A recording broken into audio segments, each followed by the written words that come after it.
Tonight, Superman and Wonder Woman end up fighting because Superman is poisoned with solar radiation from Apocalypse. Superman and Wonder Woman end up fighting because Wonder Woman is trapped in a mech suit and she can't control her body. And Superman and Wonder Woman end up fighting because relationships are hard, and that's, I guess, the most realistic aspect of it all. All that and more tonight on the Not-So-New 52.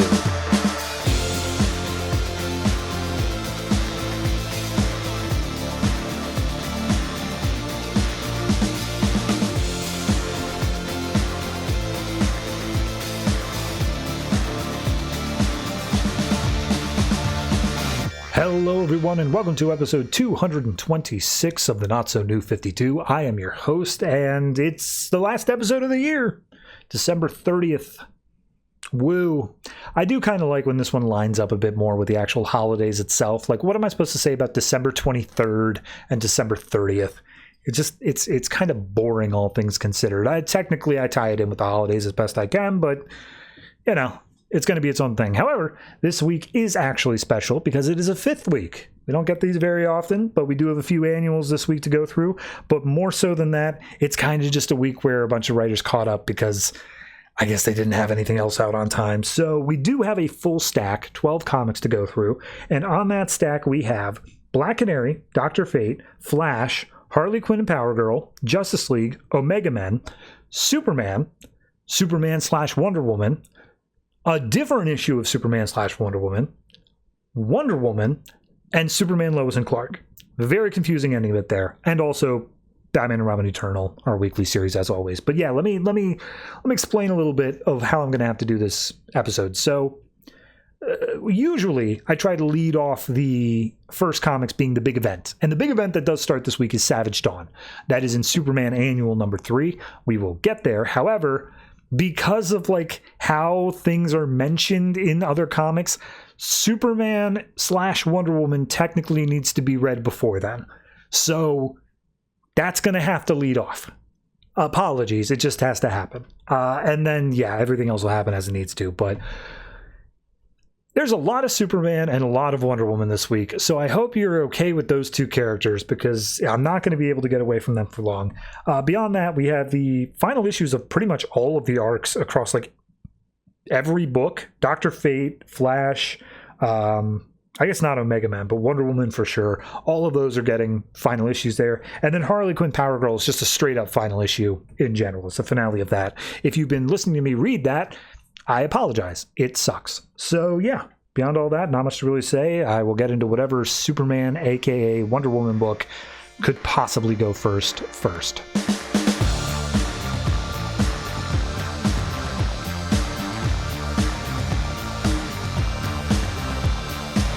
Superman Wonder Woman number 24, written by Peter J. Tomasi, art by Ardian, Syaf, and Tom Derenick. So last issue, Superman, Wonder Woman, and Parasite went to go fight some dude who had control of a bunch of energy-creating villains or whatever, and then Wonder Woman got put into a mech suit, and she started getting drained. So this issue, literally half of it is just dealing with that, where Diana is in the suit, and she's yelling out, "Oh God, it's draining me, it's letting control me, I can't do anything." Superman's trying to, like, tell her to fight and tear apart the suit himself, but of course he's not powerful enough to do so. And Parasite's just yelling how he's going to feed on people in the background. So I really cannot overstate how much that is the first, like, 10 pages of this book, where he keeps on coming in saying, "Oh, I'm not leaving you here no matter what," and Diana's trying to fight against it, but it's no use. Firestorm was mentioned in the previous issue. He is acting as some sort of like the most powerful battery, or like the central point of all this. He's just around. Honestly, I don't think we ever even see him speak in this issue, but he is floating around this whole time as Bend, who is the name of the villain, is getting more directly involved. So Superman is trying to crack it open. Diana's telling, "Hey, look, don't worry about me. Go fight Bend. If you can fight against him, maybe you can disrupt the power feed or whatever." So the mech suit, however, is acting on its own. Diana has no control, and it basically squeezes Clark to the point where he's coughing up blood and then falls unconscious. And that's when Ben finally comes out and says, "Ha This was all my plan. I put you in the suit. I did all that stuff. I'm draining energy in order to get enough energy to fight or contain my father after I kick his ass. And Diana's like, we've missed your backstory. What are you even talking about? And he's like, oh, whatever. It doesn't matter. And Diana basically probes him like, okay, but like, how are you controlling these criminals? They would have killed you otherwise. And he's like, oh, I just pumped in some gas and like a little bit of mind wiping. It's all good. Meanwhile, Parasite's in the background. He's apparently gotten too much energy and he's effectively experiencing a hangover at this point. So it's like, all right, well, he's off the table. I'm just going to take Firestorm and it will allow me to transmute all of the energy directly into my, quote, exact DNA form, whatever that means. So they plunge down into the pool and there's some sort of mech suit or something that's allowing him to absorb all this energy into himself. So Diana's trying to fight against it. She's not able to. She yells out for Clark to wake up. Finally, he does. And he's like, oh, I can't budge. I can't move. I'm too weak. And she's basically like, well, we don't have any more time. You're Superman. Get out there and do it, damn it. And he finds the strength in himself to bust out of the mech and then tries to go tear out Diana using that adrenaline. But she's like, no, like let's not push it here. You need to go down and stop what he's doing down there. And they try to figure out how they could possibly do that when they look at Parasite, who is now engorged on all that energy, and says, oh, well, let's just give him some energy he wasn't expecting. So Superman takes Parasite, dives underwater, dives into a black hole. Now, that was a whole thing with his character, but a black hole that literally just appears on his chest for like no reason. And then they dive into it, and that's apparently either too much power or the wrong kind of power, and it overwhelms Ben, and he's not doing so hot. So back up on the surface, we see there's an EMP because of this. Diana gets out of the mech suit. Superman and Parasite save Firestorm and get out of the way, and then Ben's energy blasts are bringing the whole place down on him, so they need to get out of there now. And Diana manages to wrap up all the mind-controlled villain, the brain-wipe villains, into her lasso, gets them out, and Superman takes Parasite and Firestorm and escapes on their own. So everyone's home free. There's a big explosion, and Superman's like, okay, all right, cool. I'm gonna go grab Ben, and I'm just gonna tie him up and get him ready for the police. How's Firestorm doing? It's like, oh, he's unconscious, but he's fine. And then Parasite comes up being like, hey, man, they say we're taking Parasite back to Belle Reve. And he's like, hey, we had a deal. You said that I'd be able to walk free, like, as long as I didn't, like, prey on any innocence. That's not cool, Superman. You lied. And he's like, yeah, I did lie. But there's literally no way you were ever not going to feed on an innocent. Tell me with a straight face that wouldn't be the first thing you did. And he's like, I mean, maybe not the first thing, but like still, I earned the chance to at least prove myself. And Superman and Wonder Woman, like, I'm sorry, like, we can't take that risk. That's innocent people out there. You don't deserve it. So at that point, Superman and Wonder Woman have a little heart-to-heart. This is obviously kind of the first chance they've gotten to sit down after Superman essentially broke up with her. And she's like, I don't really want to talk about it right now. We could talk about that heavy stuff later. But just don't forget that we make a good team, and we always have. And he's like, absolutely, got it. So she flies off to take care of Firestorm and Parasite, and then we cut over to Blackgate, where apparently Ben ended up, and he's just sitting in a cell, and then all of a sudden Vandal Savage appears, and he's like, oh, father, I've been expecting you. And Vandal Savage, of course, has been a through line through all of the Superman books recently. He basically is just like, all right, look, I was ready to give you a piece of the world, and then you are like trying to betray me and trying to overthrow me? What's that all about? And he is like, oh, you've had your chance, old man. I was going to stand up because you're just a selfish, power-hungry bastard. And Vandal Savage essentially just rips his heart out through his throat and makes a pun about saying how he never had the heart. And that's how the issue ends. That's it. That's all it is. To be continued in Superman Savage Dawn. I mean, it's an okay issue. It's wrapping up all the plots, I guess. Honestly, I hesitate to say this is really that bad, but it is a problem where so many of the Superman storylines, so many of the things going on across the Superman side of the DC universe feel like they're all blending together. I couldn't tell you specifically which ones were specifically in Superman, Wonder Woman, compared to Superman, compared to Action. They all felt very similar. For instance, this guy controls black holes to some extent. There's another villain that controls darkness, and they're able to dive into people's bodies if they have this darkness in them. It's very similar, and this one I think may be the least standout out of all of them, because it also has to focus on Wonder Woman, and so it's got even less time to develop like the overarching plot. Art-wise, it's fine. Like, actual writing itself-wise, it's fine. It just doesn't leave an impact. So, I think I gotta say this one's, like, it's kind of a 7. I don't think it really did anything to stand out. It's not bad, but it is not great either. So, yeah, that's that.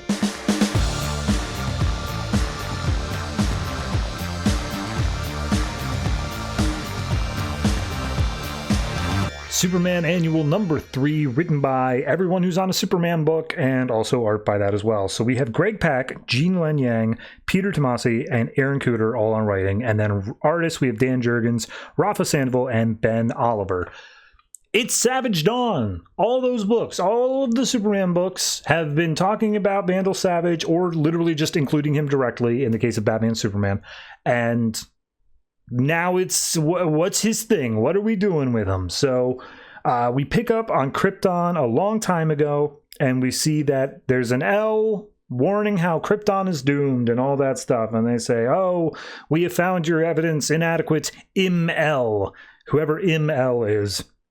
And it looks like he's building a rocket ship, and he's breaking the taboos of Krypton by doing so. And he's like, no, this isn't a rocket. This is a missile. And I don't care if I'm breaking the taboos. I'm going to save your stupid lives. And there's a rumbling on the ground, and they're like, oh, no, what is this? And so they look up to the sky, and they see a giant meteor is approaching them. So ML fires off the missile. It intercepts the meteor and, like, pushes it back into space. And everyone's like, oh, my God, you saved us, ML. And he's like, yeah, I know, but I didn't blow up the comet. I just deflected it. God only knows where it will end up. Cut to Earth 50,000 years ago. We see that there is a bunch of cavemen, 2 different tribes fighting against each other. There's a more powerful tribe and then a slightly weaker one. And we get narration from the weaker one. It's Vandal Savage. I'm just going to say that up front. It doesn't tell you that, but it is. And we see that he warned his father that they need to, like, sneak around and like attack them in the night or whatever, but the father's like, no, we are honorable, we will fight them in the day. And as they're fighting, a comet all of a sudden shoots down, lands down on Earth, and everyone distracted by it allows Vandal to come in and stab the chief of the opposing tribe in the throat. And his father comes up saying, like, oh, hey, give me the bloody weapon. Do it. And he's like, what? No, this is my killing. He's like, you're my son. Give it. So he raises up his tribe, and he's like, hey, everyone, we've taken out the tribe. Let's go steal the sun that fell to Earth, because that's what they call the comet. So they make their way over there. The only ones actually brave enough to approach are Vandal and his father, and Vandal's the only one who's brave enough to pick it up himself. And then the chief is like, wait, hold on. No, I'm the chief. I'm your father. It belongs to me. And Vandal's just like, screw you, old man, punches him in the face, kills him effectively. And he walks out to his clan and says, I will make us the strongest clan ever, and you will follow me. And they're like, no, we just watched you kill our chief. You're going to be put to death for that. And so he goes around killing everybody else as well. And then we cut to today, and this is how the story is, where we'll cut between modern-day Superman and old-time Vandal Savage until the two collide. So we see that there's some sort of robot who's got lasers, and he's stealing high-tech stuff from a lab, and Superman's intervening. And of course, he doesn't have his powers fully, but he's trying to jump into the fight anyway. However, he kind of can't. He throws a punch. The robot immediately catches his arm and is about to fire this laser beam straight at his face. And then all of a sudden, Flash comes in and says, hey, I got the robot thing for you. Don't worry about it. Gotta go. Bye. And he runs off. And Clark is like, all right, well, I don't like being powerless like that. I really hate how this keeps happening. So he goes and visits Steel, John Henry, And he's like, I've tried everything to get my powers back, man. I've done everything I could. I don't know. And he's like, yeah, I know. You just finished over in Superman Wonder Woman fighting those black hole freaks, and you took a sucker punch at the sun. I'm not sure which one that specifically is. I think it might be JLA, but regardless, Superman's like, what am I supposed to do? How am I supposed to get my powers back? And he's like, look, I don't know. We've all been messing around with theories after your solar flare stuff. We're trying to figure it out. And Superman notices one of the papers on his desk is like blueprints, and he wants to see it. Steel says no, but then Lana comes down and says, no, let him see it. It's important that he knows where we're at with this stuff. So he looks at it, and we don't get to find out what it is. But he says, I want to take it out on the test run. And Steel's like, absolutely not. We do not have anything in this prepared. It could actually kill you. And Superman's like, I'm willing to take the risk. That sounds fine to me. And Lana's like, okay. I wanted you to see what it was to let you know that, like, we are actually working towards something, but no, you can't go out and do that right now. Maybe you should take this as a sign that you don't have to be Superman right now. You can just be Clark again, like when we were kids. And he's like, that's adorable that you think that I want that still. But that Clark that you grew up with is dead. I don't want to be that again. I want to be able to protect people. Keep working on the project. So we cut to China, 121 AD, where the Han Dynasty is going on, and Vandal Savage has heard about it, and he says, boy, how does he accomplish so much in a single lifetime? It's hard for me to manage to control that many people in my immortality. I'll go find out. And so he ends up becoming General Shah from history, I guess, and he goes in, slaughters a whole bunch of people. The general's like, oh yes, the emperor would like to welcome you in, General Shah. And he's like, he's pathetic. He's just a man. I'm not impressed. I've got other things to do today. So he makes his way deeper in, and we meet Zhang Heng, who is apparently an astronomer from back in the day. He's super brilliant, and he's a close friend of Vandal. And they just sit around drinking, talking about philosophy and all that. And what they keep coming back to is this idea of Vandal Savage saying every civilization has a rise and a fall, and there's nothing that can ever stop the fall except for strength. And Zhang Heng says, like, no, it's spiritual enlightenment, but he's like, no, we got to be stronger. Only the truly strongest possible person can stop their empire from falling. And Zhang Heng basically is just like, well, I agree to disagree. No man could live forever. And that's when Vandal's like, all right, well, let me tell you my backstory. And Zhang's like, are you serious? And he's like, yeah, that's kind of what it is. And he's like, oh, well, then I got something to show you. So a few months pass, and we see Zhang brings him out to this cliffside. And as he's standing there, the comet goes by. Again, a different comet, but part of the same one that crashed to Earth.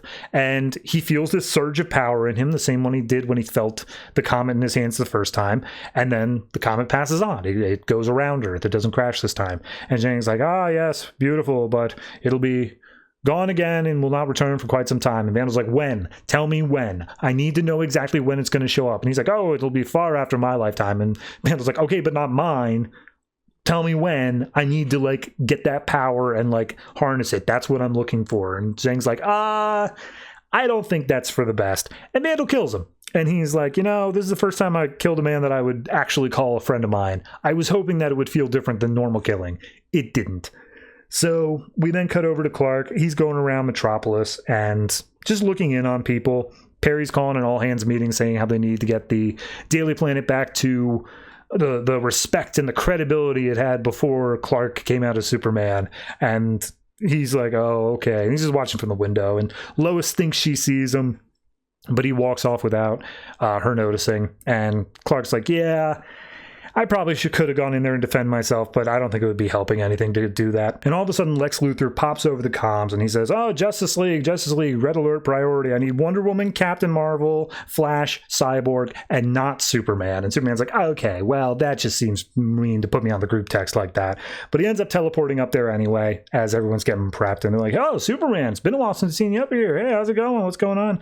And everyone's just like Shazam gives his condolences to Superman, saying like, oh yeah, sorry about your powers, all that, you're still Superman to me. And he's like, thanks, man, that's what I wanted to hear. So Lex comes in and he's like, hey everyone, stop pounding around that dumb buffoon of an idiot without any powers. Everyone, we got to hop on this mission. And Superman's like, what's the deal, what's going on? He's like, it doesn't matter, This isn't your mission. And everyone boards onto a jet, and Superman's like, okay, but like for real, what's the mission? And one of them's like, it's a thing. Gravitational fields have been appearing out in like the Kuiper belt. Don't worry about it. You left me behind when you went to fight Mongols, saying that someone had to protect Earth. That's your position now. You do that. So they all fly off, and we cut to Renaissance era Rome, or 1543. I think that's Renaissance. And we see Vandal Savage is looking on at Sistine Chapel, and he's like, oh, yes, such great art or whatever. And as he exits the chapel, there's a guy there who's like, hey, you're my brother. We made a blood oath, and you slept with my wife. Yeah, I'm going to kill you. And he's like, I don't care about your wife. And also, do you really think it's worth it? But like, if you want a duel, fine. We'll do it now. And he just one punches this guy in the face and says, all right, that's that. So turns out he's best friends with Copernicus, or at the very least hired Copernicus. And he's like, hey man, did you build that thing I asked you to build so I could harness the power of a celestial object? And Copernicus is like, no, it's really hard to do in 1543. And also I've been sick, but I like wrote a book about how the universe works. And he's basically saying like, yes, okay, Earth orbits the sun. Fantastic. Do you think that that same center of the universe applies to the moral center of the universe? And Copernicus is like, yeah, that's God. It's Lord Jesus Christ or whatever. And he's like, I don't think that's powerful enough. God seems to leave a whole lot of bad stuff in the world. We need someone stronger than God. And then I think he snaps Copernicus's neck because we hear a crick noise. So at that point, we see the comet going by again. Wouldn't you know it, he's just a bit too late. We then come back to Superman, who is doing searches on the Watchtower computer for whatever it is the League is going out to fight. And as he's asking for the missions, it says access denied. And he's like, but I'm Superman. And they're like, right, yeah, you are.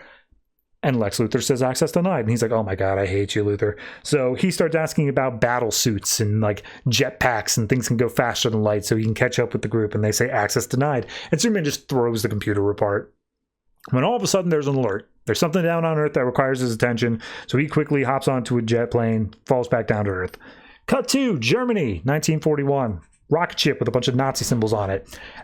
Turns out that Vandal Savage has enlisted Captain Nazi to go and fly this rocket ship to intercept the comet. Now that flight has been invented, this time around he can actually grab it. And Captain Nazi is just talking like, oh, what are we doing for the fatherland today? What's all this stuff about? And he keeps on thinking that it's for the sake of Hitler, for the sake of the Third Reich, and Vandal Savage plays it up. But when they finally come across the comet, Captain Nazi can feel the power of it, and he's like, oh my God, yes, this is fantastic, we can do that. And Vandal says, hey, just get me close to it. Let me jump out and just hop onto it. I'll pull a Dr. Strangelove here.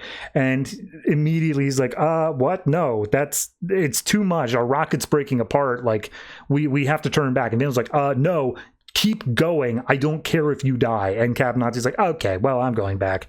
To which point they crash land. The rocket didn't have enough energy to get back. And then Vandal Savage just comes out and starts beating the ever-loving crap out of Captain Nazi. Not because he's a Nazi, but because he was too weak to follow through on the mission. So we then go down to Metropolis. We see that there is an oil tanker, a Lex oil tanker, dangling over the edge of a bridge. There are children down beneath the bridge that are going to get killed, and so Superman comes in, pushes it back onto the bridge. However, he struggles, and a lot of other people have to come in and say like, oh, everyone, Superman needs help, let's do it. So they all get it back up, and some people are thinking Superman, but other people are just like, oh, okay, well, you know, Superman's a little bit weak there, we had to help him out. And Superman's like, well, you know, I did my, maybe this is what he means. I don't have to be out there saving the world, I can be right here saving these folks, and that can be enough. And then all of a sudden they look up in the sky. And there's the Justice League Watchtower. To remind you, that's a satellite orbiting Earth. And it's about 2,000 feet above the ground right now. And they're like, oh, hey, it's a Watchtower. You know, I met Aquaman once. That was fun. And Superman's like, what the hell is it doing down? I know for a fact nobody's on that thing. So immediately he tries warning everyone to get down. When all of a sudden that giant ship that was causing the gravitational problems has rammed into the Watchtower. It is also in near-Earth orbit, and it causes just this massive explosion that ends up killing or at least knocking unconscious. I don't think we actually get saying they were killed. Just everyone that was around Superman. They're all dead. And we get Vandal Savage. He is one on the ship, and he says, yeah, the Watchtower's always been up there watching over us as a guardian or whatever. But I took the Stormwatch carrier, and it's got a whole thing with, this massive ship that's able to basically host a universe within itself. And I control it now with Hodor Root. And Wrath, I think her name was, and also Frankenstein's there. So Superman looks up and he's like, oh, I thought I found my role. It's not enough. All these people died because of me, or because I wasn't able to save them. And everyone's like, Superman, you got to stop them. And there are other people are like, but he's weak. He doesn't have his powers. What is he supposed to do? And Superman looks up all determined and goes, oh, I'll do whatever it takes. So yeah, Vandal Savage went too far, and now he's effectively going against Superman. Okay, so I like the issue. I like the way it's structured. I like all of Vandal Savage's flashbacks here of like how he's trying to deal with this through the eras. However, there's one very important bit of this that is kind of not working for the story. And that is that in the DC universe, it's very, very easy to get to other planets and be basically anywhere in space. I understand that for the plot of the story, Vandal Savage was just waiting for this comet to come back again, but he's literally in a spaceship. So by this logic, he should have been able to leave Earth at any point and go get this comet. But I guess now he was just waiting for it to come by again because, tiny little thing. It may not even matter. They might have an excuse for it later on, but it's just the one thing I was thinking about in the end of like, wait, why didn't he just wait until like 1972 or something when we had rockets and fly up there and get it? Like, I don't understand why it has to wait for 2016 in universe. But beyond that, I mean, it's a good start to the event. It raises the stakes. We've got Superman. All of his storylines from all of his different books are coalescing here, and I'm pretty sure the entire story arc of Savage Dawn carries across all those books. So, yeah, overall, I think this one's probably going to get I'll say an 8, almost an 8.5. The only thing that I'm going to dock it for is I think a little bit of the Superman story is just kind of like repetitive in a little bit of a way, but it's not bad by any means. So, yeah, 8 for this. Looking forward to the rest of the event.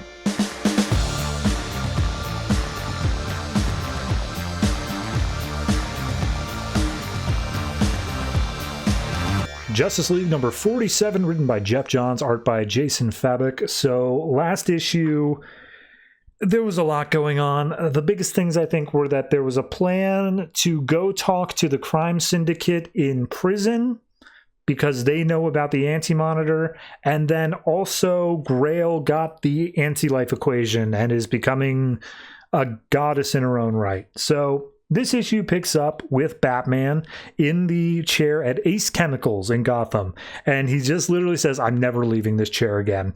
And we see Green Lantern has made himself an easy boy, and he's just like laying back. He's just like, oh yeah, sure, whatever. I mean,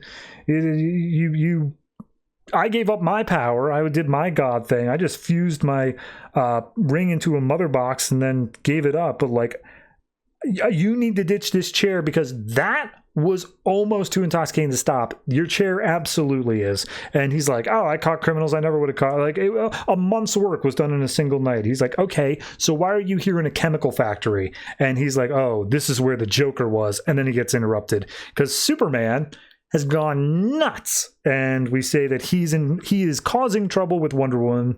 And we see that she's fighting against him down in the middle of town, and he's just trying to fight. Like, that's all it is. He's just saying, like, stop avoiding me and fight already. So they start swinging at each other, doing whatever. His Apocalyptic and Solar Pit powers are actually putting up a good fight against her. And she's like, okay, look, I'm not going to fight against you. You need my help. And so she wraps the lasso around him and holds him down and says, like, all right, come on. What? Oh, well, hold on. before we get to that point, we cut over to Belle Reve, and we see Cyborg, Jessica Cruz Power Ring, and Mr. Miracle are sneaking in. And Cyborg's like, okay, well, I'll disable this. And every single time, Mr. Miracle's like, I already did it. I did that. No worries. And he's like, okay, well, did you get rid of the guards too? And he says, nope, my wife's doing that. And then Big Barda just busts through a wall and starts punching all the guards. So they're distracted up there. We cut to the cell of Ultraman, who's just kind of cowering in the corner. His suit's all baggy off of him now. And Mr. Miracle comes in saying like, hey, look, I can get in anywhere and I need to talk to you. And he's like, oh, you're here because he followed us here. The anti-monitor's here, right? And Mr. Miracle's like, what does he want? And Ultraman is sobbing. Like, he has tears streaming down his face and just says he wants to kill every last one of us. We then cut to, I don't know, some black void or whatever, and Grail is talking to her mother, and Mom's just like, what are you doing, Grail? And she's like, oh, I'm going to make you proud. The anti-life has a secret, and soon I will share that secret with the world. I'm doing this all for you, Mother. And it also seems like Steve Trevor is somehow important because he was the one who stepped foot on Paradise Island as the first man there. I don't know. Regardless, we go back to Cyborg and Power Ring, and they're trying to get into the cell of Superwoman. And as they're doing so, Power Ring, Volthoom is like, yes, do it. Let's get it. Let's set her free. Let's do it. And Power Ring's like, my evil ring is saying to do this, so I'm pretty sure we shouldn't be doing this. And Cyborg's like, look, we don't have any real choice here. We got to get in there. They got information. And Jessica's like, maybe we should talk to Batman and Green Lantern, because that was literally their whole job, was to investigate the anti-monitor. And the Ring's like, shut up, Jessica, I don't want to hear it from you. And so he knocks her out and then takes control of her body. And Volthoom's like, yep, it's time that the crime syndicate returns. So anyway, back to the Superman thing. Wonder Woman's got him pegged down and says like, all right, look, you can't break my lasso. You have to accept the truth within you. Who are you? And he's like, I told you already. I'm Superman. And she's like, no, who are you? And he's like, all right, I'm Clark Kent. And it's basically just like a fever that breaks. So Green Lantern and Batman appear in a boom tube. And they're getting ready to fight Superman. And Woman's like, nah, it's cool. We're okay. We're good. And Batman's like, yeah, for now. Like, he's not Superman. You lost your mind there for a little bit. You got super aggressive. That's fine, whatever. You've got control of it now. But recharging yourself in the solar pits was not a good thing to do. It's messing with your body, and you're breaking down at a cellular level. You are dying, Superman, for every second that you have with solar pit radiation. So we see Barda bust into Ultraman's cell. Ultraman's freaking out thinking it's anti-monitor. And as Barda comes in, just like, hey, just thought you'd like to know there was a green explosion down the hall. And we see that Power Ring just shoots open the door for Superwoman, saying like, oh, hey, Superwoman, it's time that we... And she's like, shush, shush, shush, Power Ring, you're going to wake my baby. And we see that she is very heavily pregnant. And she starts singing a little lullaby to herself, the Hush Little Baby song. So at that point, Cyborg's like, all right, look, I hacked into the Volthoom ring before. I'll do it again. I'll help you out, Jessica. So he hooks up to it and starts hacking in. And then we start getting this montage of like everything going on. Short version is Cyborg gets reverse hacked by Volthoom, which summons the grid back again. And it looks like it's purely inside of Cyborg. We see that Batman has realized that they need to regroup and do everything because the creator of the chair, the anti-monitor, Mobius, has returned to his full form or whatever, and now he's ready to fight. And then we see that Superwoman shoots Barda and Mr. Miracle with her heat vision, and then all of a sudden the wall behind her breaks open, and standing there is Owlman saying, hey, yeah, I've been around this whole time, and as much as I don't want to admit it, if we want to survive, the Justice League and the Crime Syndicate are going to have to work together. So, yep, that's what's happening.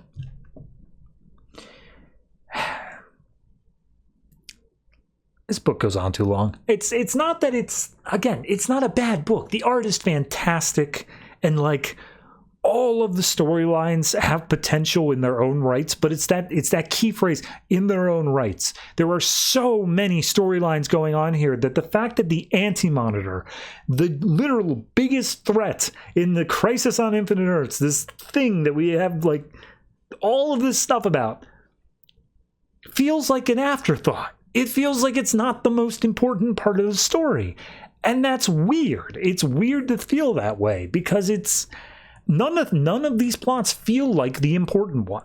Every single time that we end on a cliffhanger, that's the one that feels like the important one. But there's been times where it was Superman getting in the solar pits was the important one. Grail getting the anti-life equation. Now it's Owlman. Those are all completely different storylines, and it just feels like there's too much happening here. So, like, I know we still have 3 more issues in this, including a special completely separate, but like, do any of these plots feel like they can be wrapped up in 4 issues while everything else is still going on as well? Not really. It's just juggling too much, I guess. It needs to be this big capper. It needs to be the end of Geoff Johns' entire run on Justice League, and it just feels like it's doing too much. So I'm going to say this is I still want to say an 8 because the art is just that good, but I'm going to say 7.5. I think that the Dark Side War is waning on me, especially because it doesn't feel like anything major has happened in like 3 issues now. So, yeah, we'll see where we go.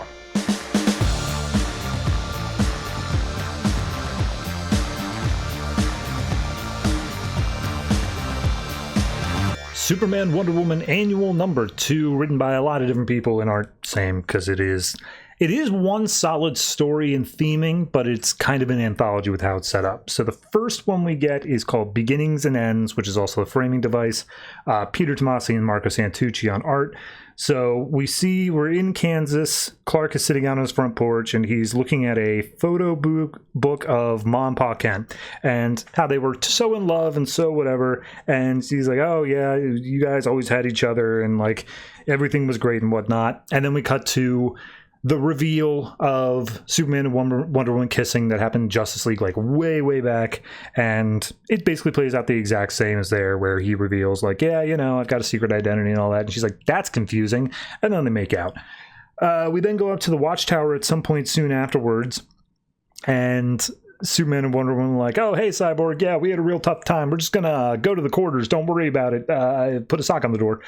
And he's like helping her take off her boots, and they just start making out or whatever. And then we go into the second framing device, I believe. No, sorry, not yet. Where we get one last bit where Superman goes to Ma and Pa's graves and says, hey, I want to tell you the good news. I'm in love, and I've made a really big decision. So just wanted to come by and tell you. And we see he goes into the farmhouse, and he gets something out of one of the top drawers of Ma's dresser. So at that point we then go to the second one, which is Keith Champagne writing with ChrisCross on art, called Taking a Breath. And it's basically just Superman and Wonder Woman double date. They go down to Atlantis with Aquaman and Mera, and they just have a dinner down there. However, they haven't come out as a couple yet. They are still playing it secret, so they're down there just as League members. And they're impressed with all the Atlantean cuisine and whatnot. And Aquaman's like, yeah, you know, we got an atmospheric pressure thing. If you want to take a look at it, Clark, just straight up dude talk. And he literally even goes into like, yeah, I'll show it to you later. Hey, let's talk about how awesome it was when we kicked Darkseid's ass all those years ago. Yeah, I was just thinking about this morning. And Mara's like, okay, well, this is dude talk. So Wonder Woman, you want to come out and check out Atlantis with me? So they go around swimming, and immediately Mara calls her out like, you're sleeping with Superman, right? Like, you got a thing with him? And she's like, what? I mean, and he's like, no, it's cool. It's cool. I mean, I got a thing with Aquaman. It's whatever. You ever think about making it official, telling the League? And she's like, no, we're still working out exactly what we are and how that's going to work together. And she's like, I get it. Look, Aquaman is king of Atlantis. I'm essentially queen of an underwater ocean jail. And he's also a member of the Justice League, so there are times where I don't see him for any more than like 5 seconds a day. But those 5 seconds, when I am able to just spend time with him, that's what really makes it all worth it. That's really what it is, and nothing else matters at that point. And Wonder Woman's like, that's adorable, but we're very different than that. Like, we've got our own ongoing books. It's a whole thing. And she's like, well, all right, fair enough. But I think deep down, it's going to be more similar than you think it is. So just a little hopeful thing. Next one we get is written by Kate Perkins, art by Ken Lashley, called Unsaid. I'll be honest, I'm not entirely sure what's happening in this one. We go to some mountainous region in Pakistan where father and son, like farmers, are attacked by this mysterious figure who speaks with both white and black text boxes. Skipping to the chase, it's some sort of Greek demigod that Wonder Woman is somewhat familiar with, and it's just talking about this whole thing about like, oh, does violence ever equal heroism? Is it okay to be a hero and be violent? And he comes down on the side of yes, absolutely, but like also he says how it's completely in vain and whatnot, and how it's all villainous to begin with. So I don't know. Regardless, Superman and Wonder Woman come in, they save the farmers, and then go to fight this guy. His name is Daikara, and apparently he's taken some weapons from Hephaestus and is going to beat up Wonder Woman and Superman and also go after humanity or whatnot. So it's just kind of a showcase to see how they're fighting together, how they're doing whatever.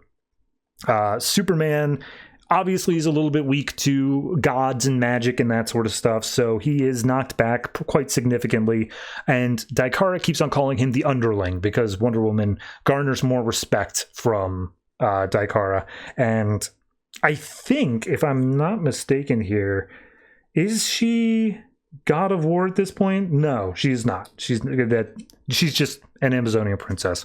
So at that point, she's like, oh, yes, well, you're going to have to face Olympian justice for your crimes. I'll take you on to them. And he surrenders as soon as Wonder Woman comes in, just like, okay, well, no, you've beaten me. I bow to you. And that, like, does something to Wonder Woman. She's like, hey, I'm going to go to Olympus alone, Superman. I'll be right back.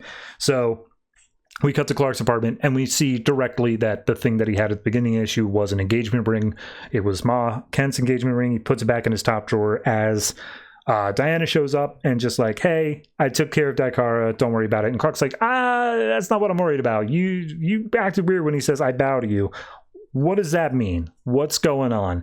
And she's like, okay, in the interest of no secrets and whatnot, I really meant to tell you this earlier.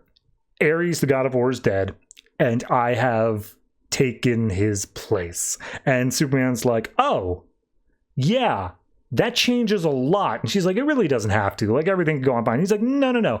You really should have told me about that before, because you had a whole thing about me having a secret identity and how that was weird. And then you keep this secret from me. I don't know. It's weird. And they get into a little spat. They get into a little fight here. And, you know, Superman calls her a little bit of a hypocrite. And she calls out saying, like, no, I just didn't know, like, how to bring it up. And he brings up the point of saying that Wonder Woman fights for truth and justice and love and peace. How can she be God of War and also do that? That's like antithetical to each other. And she tries to deflect, tries to talk about like what's happening between them directly. And he's just like, no, I need an answer to my question here. And she's like, it's all from the same. We the God of War, all wars are just fought to protect things that we love. They are fought to get to a point of peace. I can do both of them. They will work. And Superman's like, okay, all right, I'm sorry. I didn't see it that way. I understand. And I understand that you know, there was a whole reason that you had to take on Ares' power because there was a supervillain trying to get it and whatnot. But like, I don't know how this is going to affect us. We're going to have to figure that out. And she's like, yeah, I should have told you sooner. But like, I didn't want us to have all these things unsaid or questions that have not been asked. And Superman's like, okay.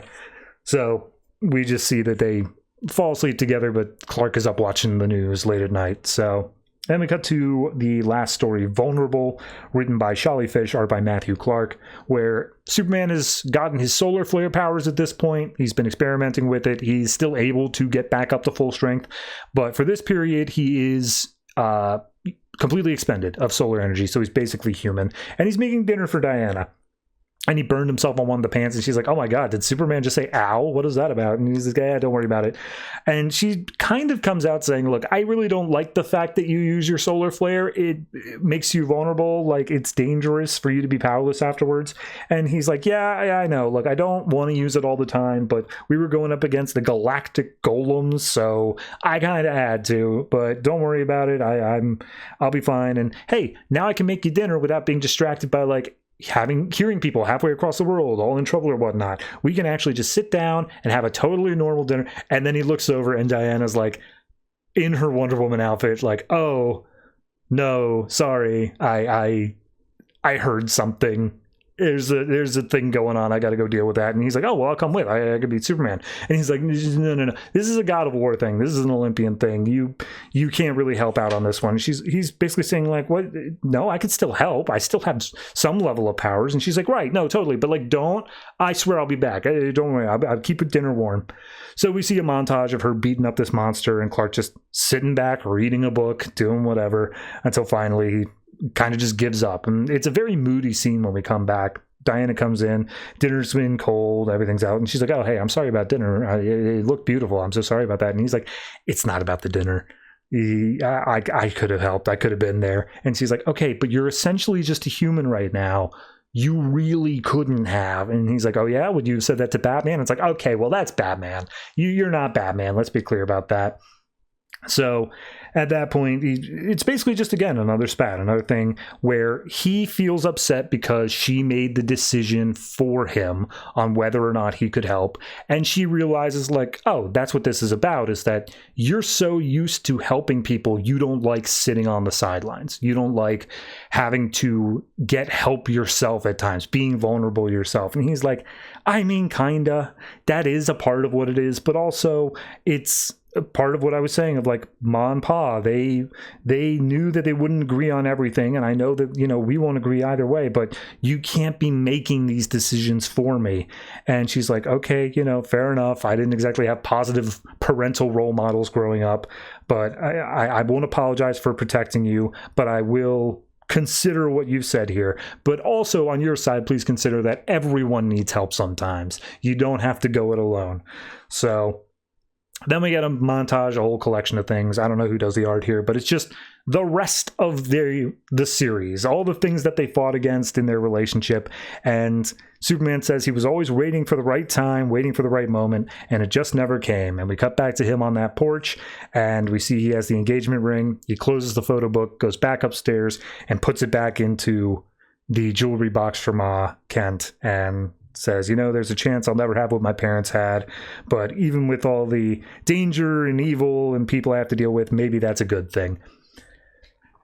It's just a breakup story. It's just the thing of like, oh no, this relationship we spent like 4 years in the universe on didn't work out. And that's all this issue is. And it's good. It's good in the way that it handles it. I like especially that last one, the vulnerable one, having that art shift where it starts off very warm, very happy in the colors and whatnot of this dinner, and then it just cuts these stark blues and blacks when she gets back afterwards. It's very well done. I would critique the what was it called, Dicarda, whatever the demigod thing was.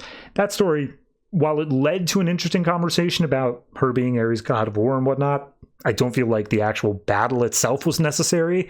It felt more like we were padding out there. So a little bit off on that. But the issue as a whole is very good. I don't think it's misspent in any meaningful way. So I think I'm going to say this one gets probably to an 8 for me. I really enjoyed reading it, if only, especially for that Sholly Fisch story. That one was really, really worth the 8 just on its own. So yeah, bye-bye to Superman and Wonder Woman.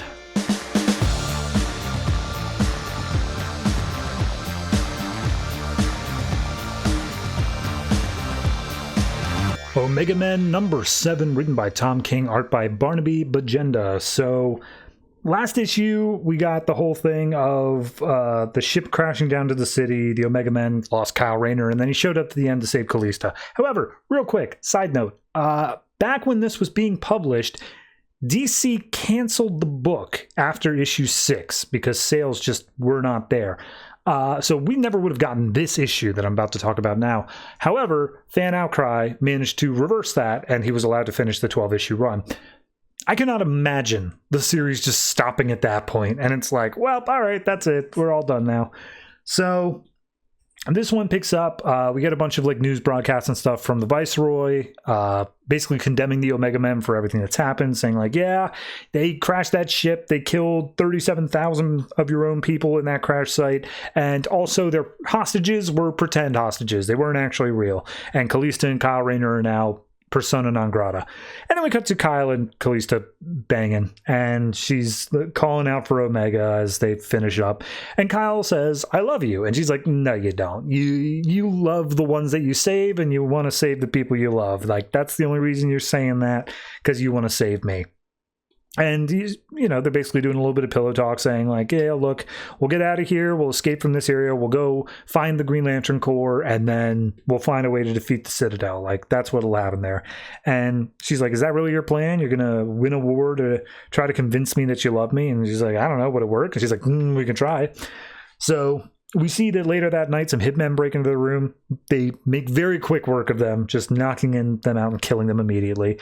And they realize, okay, the hired hunters from the Citadel are getting closer. We need to get out of here. And this entire place is like not okay for us to be here. So they make their way down to a bar, and they're talking about how they can make a trade because stuff from Earth is really, really rare out here in the Vega system, and it's worth a lot to traders out here. And Kyle's like, okay, but the only thing we have to trade is my grandmother's cross, which I gave to you because like I wanted you to keep it like as a thing. And as they're talking, a bartender comes up and says, wait a minute, you guys look like people I know. And Kalista just slams his head down to the table, says like, no, we're nobody, because if we were somebody, you'd be bleeding a lot more right now. And he's like, yep, you're right, you are nobody, goodbye. So we cut to later, they're leaving the bar, and Kalista's like, hold on, 1 second, I forgot to give the bartender his tip. So she goes back, and the bartender's calling the Citadel, calling the Viceroy, saying like, yes, the outlaws, they're here, whatever. And she just stabs him through the back, kills him immediately. And Kyle's like, did you give him the tip? And she's like, indeed I did.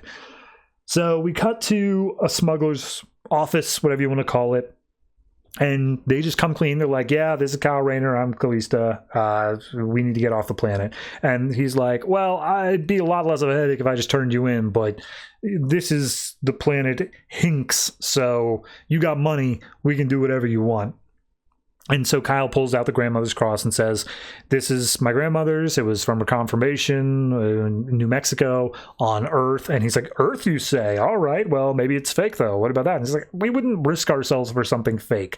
Do you want it or not? And he's like, oh, well, it's worth some risk. Yeah, go ahead. And he pulls out a gun. And he's like, you'll give it to me anyway, though. And then Kalista just chops off his hand and says, well, however much that cross is worth, I'm thinking a hand's going to cost you a little bit more. And he just like looks down at the stump of his arm now, and he calls out to his wife in the next room saying like, hey, I need 2 tickets to get off planet, boy and a girl, also some hypnos and IDs and whatever, also a hand for me, thank you, right hand. So for anybody who hasn't been reading Grayson, hypnos is a thing that was introduced. Apparently it is traded from people on Earth to aliens at some point, and the entire point of it is that you put it in like contact lenses, and it makes everyone around you just see whatever you want them to see in regards to you. So they both put in hypnos, and they both appear to just be bland, gray looking aliens, like nothing important there.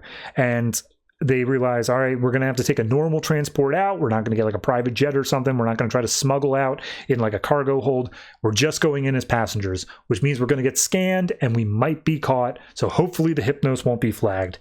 As they are waiting their turn, we see that this one guy who says how he kills with his hands and he would never do implants or anything like that goes in the scanner. They say that he has implants on his claws, and he's like, that's an insult.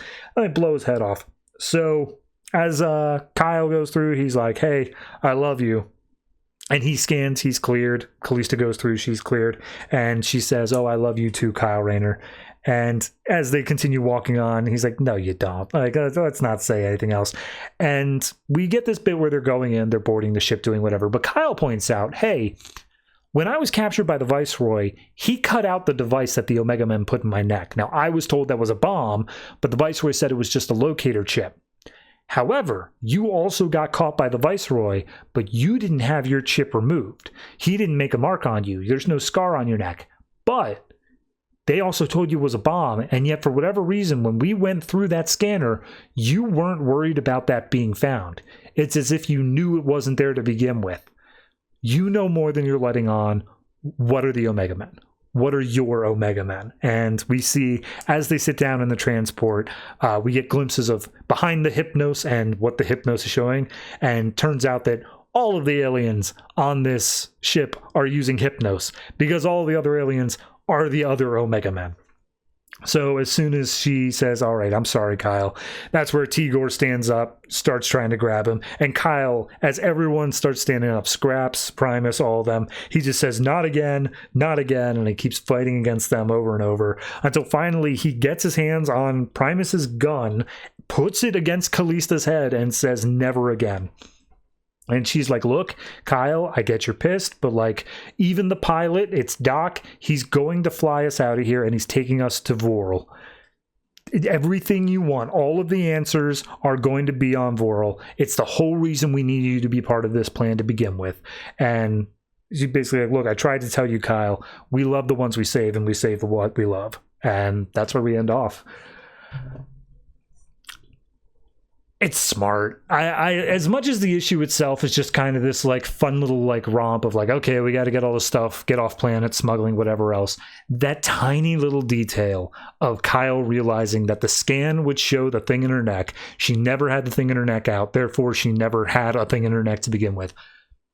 So smart, so clever the way that's set up, because you're not thinking about it. You're thinking like, okay, whatever, there's no big deal here. But it's brought back and it comes across perfectly, and it gets the big reveal going on that all the Omega Men are fine, and they're all here trying to restrain Kyle once again until they can prove their point on Vorl. Whatever's going to be there. So, no, I really like this issue. Art-wise, it's also great. Can you just imagine if we never got this one? If it did cancel at 6, that just it's a tragedy. Yeah, I'm gonna say this one gets up to an 8.5 for me. I really did enjoy it, and I know this series is just kind of like top tier stuff. I think there's an issue later on that I'm gonna give an even higher rating, but it's constantly gonna be around this level because it's very well written. So kudos to Tom King, not that he needs it.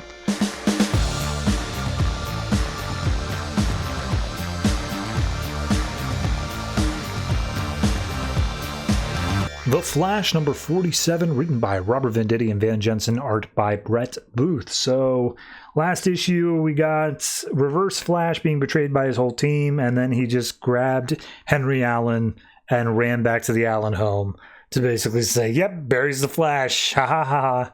So, this issue picks up with that, where he says, yep, buries the Flash, ha ha ha. And Reverse Flash kind of taunts him for a second, and Henry's like, yeah, well, I've got my own secret as well. You're right. You were always right. I didn't kill your mom. It was Thawne this whole time. I always wanted to tell you the truth, but he threatened that he would kill you instead, and so I never said anything. And this entire story is told via the current fight going on between Flash and Reverse Flash now, and then interjected is Reverse Flash's backstory told in reverse order of we see his downfall and then like how he came up to that point. So, I mean, I guess I'll just give the entire Reverse Flash storyline like right now. For the most part, it picks up with him in the distant future.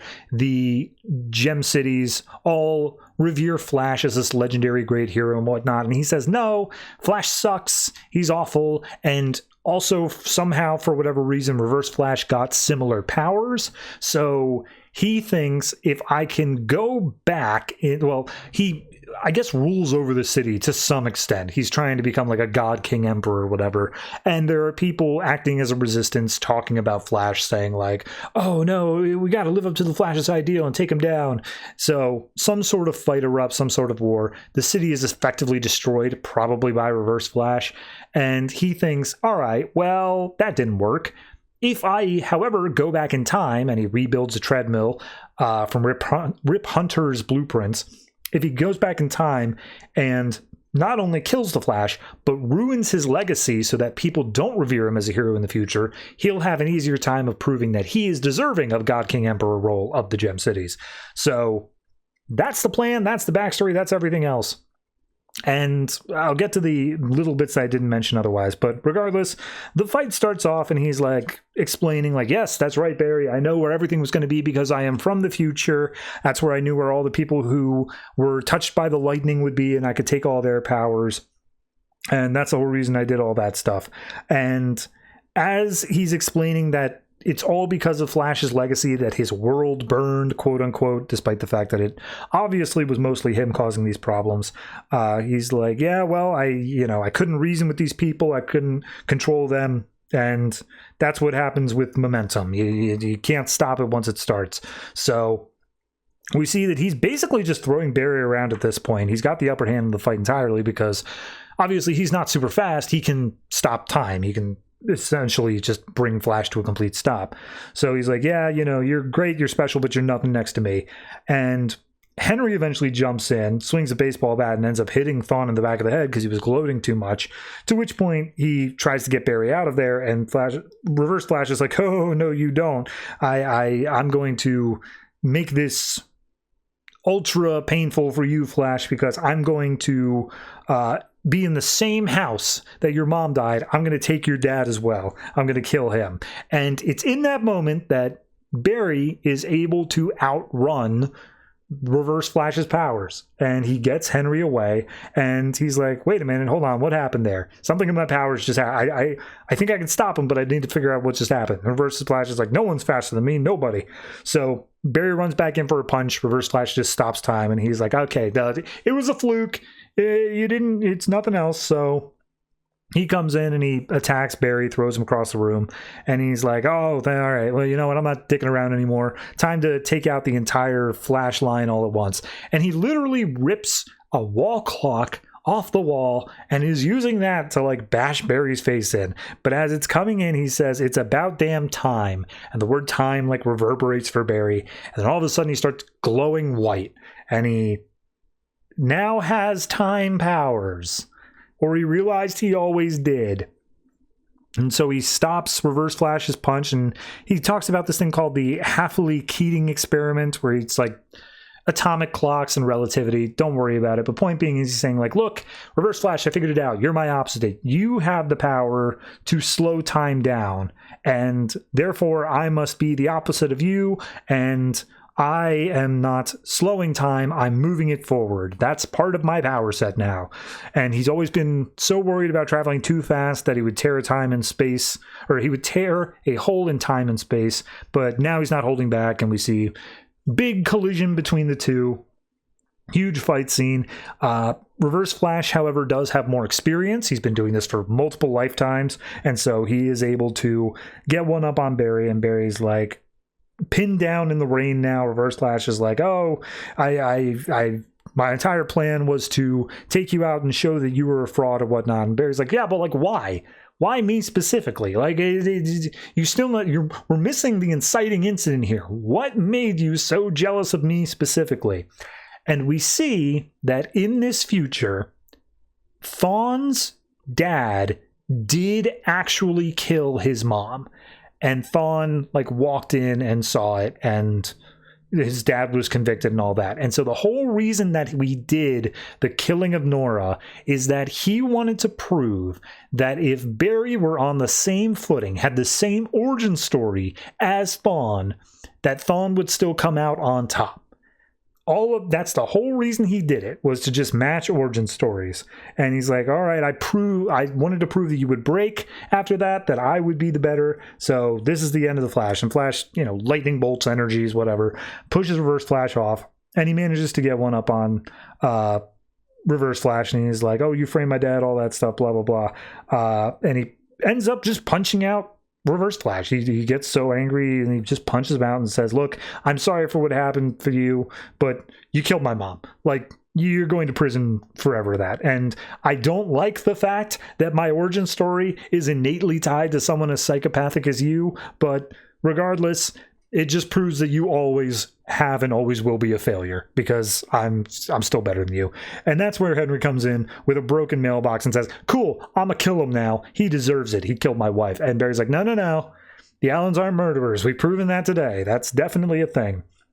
So Barry runs in very quickly, puts Reverse Flash under sedation, then walks back out in his normal gear. Just as the police come trolling up, Daryl comes up and he's like, "Hey, Barry, we got to call the Flash was spotted around here." And Barry's like, "I don't know nothing about no Flash, but there is a guy dressed as the Reverse Flash in there named Professor Zoom who absolutely killed my mom, and we have evidence to prove it. So go arrest him." And so, yep, Eobard and Thawne's under arrest. We see he's put into Iron Heights, and he's basically saying like, "Oh, you fools, like, I'm the master of time. You think you can restrain me? And either way, I won. I showed the people that the Flash is to be feared, and therefore his legacy is tainted. He's completely lost this round." And the guard's like, "Yeah, sure, whatever." As Thawne gets locked away, and he's like, but I won." So yeah, that's the issue.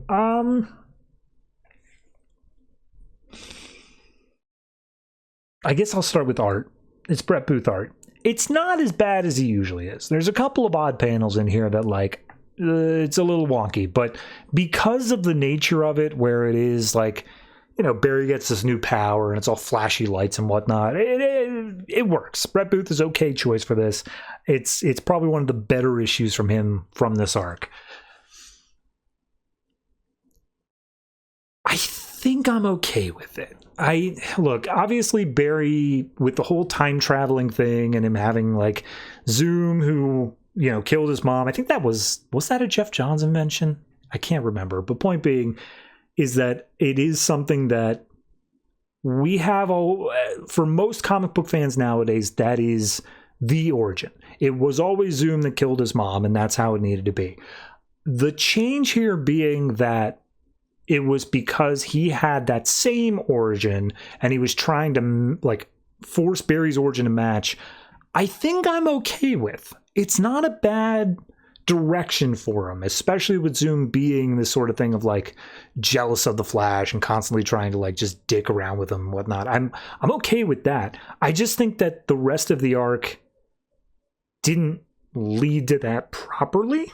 It feels like the rest of the arc was, I don't know, made separately, and then we're like, okay, but we want to say this cool thing about the origin as well, and it just happened to be there. They're not tied together like thematically or anything. So I don't know. Looking at it from an issue perspective, I like it. Barry realizing he has this time power or whatever. We'll see if it comes up. God knows it doesn't for like most later runs because it's totally OP.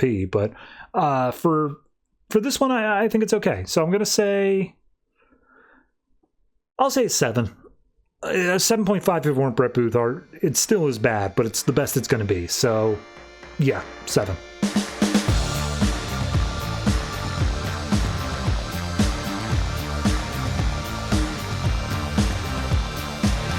Wonder Woman number 47, written by Meredith Finch, art by Miguel Mendonça. So, I want to call this an epilogue issue because last issue we wrapped up pretty much the entirety of Meredith Finch's arc up until this point. Ares came back to life, Apollo came back to life, and then, just everything has kind of been wrapped up. So this one is epilogue in that we open up with Wonder Woman on Paradise Island, and she's just kind of smiling to herself saying, "Oh yes, Ares is back." And then Dessa comes running down the beach saying like, "Oh, Diana, hey, what's going on?" And she's like, "Hey, I'm sorry, I'm still causing problems, and I distance away from the Amazons. I didn't want to impact them the way I have been." And we basically just get an explanation here that because of the fact that Wonder Woman was not doing her job as the god of war, and she was inflicting upon the like inner conflict or whatever, that was having reverberations on the Amazons as they are closer to the Olympians and the godhood and all that, and that's what made all of them start like acting crazy for the whole past arc. Now that Wonder Woman's come to a little bit of inner peace about that sort of stuff and she's resolved some of her issues, the Amazons are actually like pretty happy, but Wonder Woman's still keeping her distance, just in case, all that other stuff. And Dessa says like, "Hey, look, we were still each of us responsible for the choices we make. Like, you may have been the one that like caused the spark, but we were absolutely making everything worse there." But regardless, Wonder Woman's like, okay, so if you're not here to tell me that I need to get further away, why are you here? And it's like, oh, well, we just got a report from the other side of the island.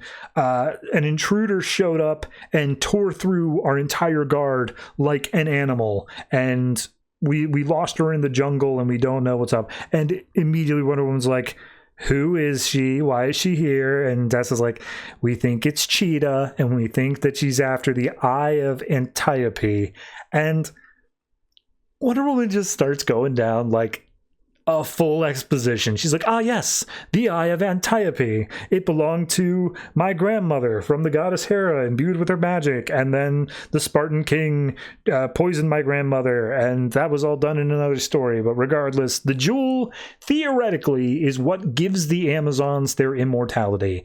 And Cheetah, Barbara Ann, wants to steal it. So yeah, it's just a thing where she's wanting that, and maybe she also wants the immortality. But Dessa points out if it's taken away from the island, it's just a big rock, a sparkly rock, but still a rock. And all of the Amazons will start to age and die. And she's like, don't worry, I'm not going to let that happen. Like, but I've got to take out Cheetah on my own because a bunch of Amazons may not be the best. So she flies off to go do that. And as she's flying over the jungle, she's like, wait a minute, I'm not going to be able to find her. I got to get down in there and hunt her that way. So she starts leaping through. She finds a bunch of alligator stuff like that, and she comes across tiny little tufts of fur belonging to Cheetah. She's like, all right, well, this seems easier than it should be, but regardless, she sees a figure hiding out in the woods, and immediately she launches to throw a punch. Turns out, not Cheetah. It is Anastasios, and for anyone who doesn't know that, neither did I. Turns out this is kind of like one of the main sons of the Amazons from the Brian Azzarello run, who we all thought was killed during Meredith Finch's run, but turns out he wasn't. And so he goes running as soon as Diana shows up. And she's like, wait, hold on. I just want to help. Why are you running? And she's just like, oh, you've done nothing but hurt me this entire time. Everything that you've done. Where were you, Diana, when all your bloodthirsty sisters came and killed all of my brothers? And she's like, I was going through some stuff. I'm sorry. That's not fair. But like, oh God, what happened to you? And like, she starts crying blood at this point and it never comes up. But we see that Anastasios is like missing an eye and missing an arm as well. And he's like, I barely made it out. I had to claw my way out. And I don't even know if I would have if I had known the carnage and horror that was awaiting me up top. And I've been hiding in the jungle from the Amazonians ever since. And she's like, look, everything's different now. We've chilled out significantly. I promise you'll be safe. But like, I got to go deal with the Cheetah thing real quick. I promise you, like, once I've dealt with that, we will figure out where we're supposed to go with this together. So maybe setting up for next arc, but regardless, she goes running off deeper into the woods, and very quickly she comes across Cheetah. And Cheetah's just looking at some sort of map that she got from Argus or whatever. But Diana's trying to be stealthy, and it's like, okay, I'm downwind of her, so she can't pick up my scent. I should be able to sneak up on her and all that. God only knows that I hopefully I can get up there fast enough. So as Cheetah's looking at the map, she gets jumped by Wonder Woman, tackled off a cliff, and they start fighting with each other. Cheetah literally she like gives her motivation, just says like, yeah, I just want the rock. Like I just want the shiny thing, and screw the Amazons. I want to do it anyway. And so they continue fighting with each other, and Diana's just like, hey, look, you don't have to do this. You should know what that item means because you were a scholar of the Amazons beforehand. She's like, I don't care. So eventually Wonder Woman throws Cheetah like halfway across the jungle, and Cheetah just starts sprinting. She just starts running towards where the temple is. Wonder Woman gives chase, but before Wonder Woman can catch up, Cheetah makes it inside, and a vine catches Wonder Woman's foot. And she's like, oh no, I'm so close, I could stop her. And then the spirit of Hippolyta shows up and says, hey daughter, you can't go in there. And she's like, what do you, yes, I can. I could totally kick her ass. Don't worry about it. And she's like, no, you don't understand. Your sisters will be fine. If they have to live as mortals, they have to live as mortals. But I can't let you go in there because technically, even though Ares is back, you still have godhood. You are still the god of war. And that temple belongs to Hera. And Olympian space god rules say that one god cannot enter the temple of another. It's like declaring war. And immediately Diana's like, I'm besties with Hera. We hang out all the time. She'll be cool with it, I swear. And she's like, look, you've been besties with her for like 3 weeks comparatively to her entire lifetime as a god. She's going to get pissed, and I can't let you go through that. That is too dangerous, okay? Just let Cheetah have the rock. It's fine. So Cheetah comes out of the temple holding the Stone of Antiope or whatever, and she's like, haha, now I have it. All of its power belongs to me. But as she's holding on to it, all of a sudden, she stops looking like Cheetah. She starts like fading away back to looking like a normal human. And Diana says, the power in that was a gift from the goddess Hera. Your power comes from the god Kartaga. And turns out that he's a jealous guy and he doesn't like sharing his godhood, so he's taking his powers back. And she's like, oh, no, screw that. I don't want to be a normal person. Barbara Ann sucks. And so she throws the rock back into the temple and says, you tricked me. You'll pay for that. And then she runs off. And Wonder Woman's like, oh, all right, well, I didn't really have to do anything there. Thanks, Mom. And then she flies off. And that's the issue. Oh, it feels like an epilogue. It feels like that. It feels like that issue that goes in between arcs where we just need to kill some time, and David Finch was not available to do the arc. Or art, I should say. So, I mean, it's clever in so much as like, oh no, we got this thing where, she has her god that she is sworn to for her powers, but then also there's these Hera powers of immortality, and the two clash with each other. It's clever in so much as they made up the item itself to work exactly as they needed to, but the audience didn't see it coming, despite the fact that it is decently well explained. So kudos on that front. I think it's fine. The Hera stuff, the not going into the temple. I'm with Diana on this one. Like, the gods, yes, they are fickle or whatnot, but they're not like idiots. It's like, yeah, Hera gave the Amazons this gift that was about to be stolen. Of course she'd be fine with it. Are you telling me that at no point throughout any time of history, any god has ever gone into a temple that belonged to another god? I think I've seen that like 6 times in the Azarella run alone. So, yeah, it's weird. But if it has to happen for the story, so be it. I think I'm going to say this one's a 7.5. It's closer to a 7, though. I'll stick 7.5. It's just the exposition in that one bit, the exposition of like, oh yes, the Eye of Antiope, it does this, that, and the other thing. It's like, okay, did we really, like, it's super exposition-y. You could have folded that in a lot better into the issue rather than her explaining it to Dessa, who definitely knows what it is as well. So, yeah, I'll stay 7.5, but it's close. It's close to getting down to the 7. Still good. Still a good issue, just not great.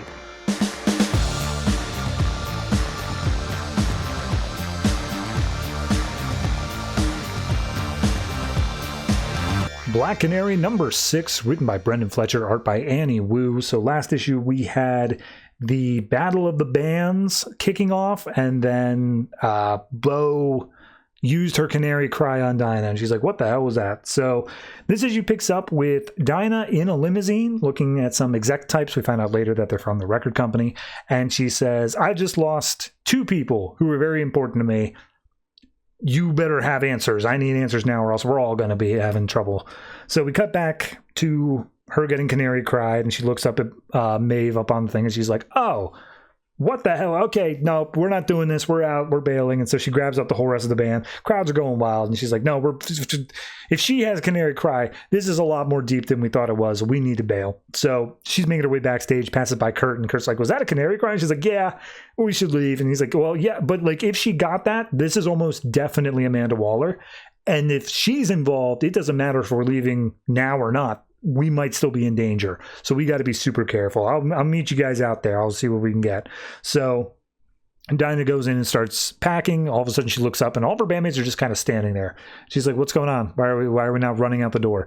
And they point to a mirror, and they show that on the mirror, Ditto has taken a marker and has literally done like a sound wave, like has carved an entire message here on the mirror out of sound waves. And one of them has an app that is specifically able to read this, I guess. And when it plays back the sound wave, it is Dinah's speech from the concert before, saying how she thinks of these people as family and yada, yada, yada. And they look over at Ditto, and Ditto's just giving it like a cheeky little smile. Kurt comes in and is just like, all right, let's go. We're packed. We got to get out the door. And Dinah's like, wait a minute, hold on. Ditto just communicated, like Bumblebee from Transformers. And he's like, okay. And we can talk about this as we're leaving. And as they're trying to go out, Ditto grabs Dinah's hand, holds her back. And she explains like, no, it's dangerous. We can't stay here. Then Heathcliff pops his head in and says, I told them not to put your stuff on stage, but they did anyway. So if we leave, we will be ashamed because we'll have to pack up all our stuff off stage, I guess. And immediately Kurt's just like, that's stupid. We're all going to die otherwise. We got to go now. But they say, all right, we got to do this. And Ditto runs out anyway, so they got to follow her. We then go on stage and we get a very Scott Pilgrim-esque scene. We got Bo on one side, Dinah on the other. Bo's red, Dinah's blue. And the colors are very stark in comparison with each other.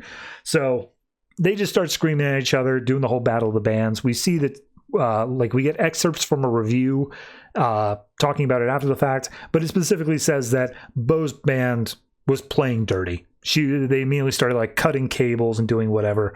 One of them, we established they had powers beforehand, but one of them has a telekinetic drumstick and starts messing with the other drummer, which causes Dinah to come in and say, all right, screw this, punches the drummer in the face. We then see she manages to get lifted up into the rafters, brought back down. The drummer just goes running. We then see the guitarist who has a flamethrower in her guitar starts fighting against Dinah. She gets knocked out into the center of the crowd, and the crowd does a crowd surfing thing with her. Then we get maybe that was the bassist, because now there is a guitarist, and she's like, oh, you threw my bandmate into the pit, how dare you. So they start fighting and having this weird talk about gods, and she's like, yeah, no, I know Wonder Woman, whatever.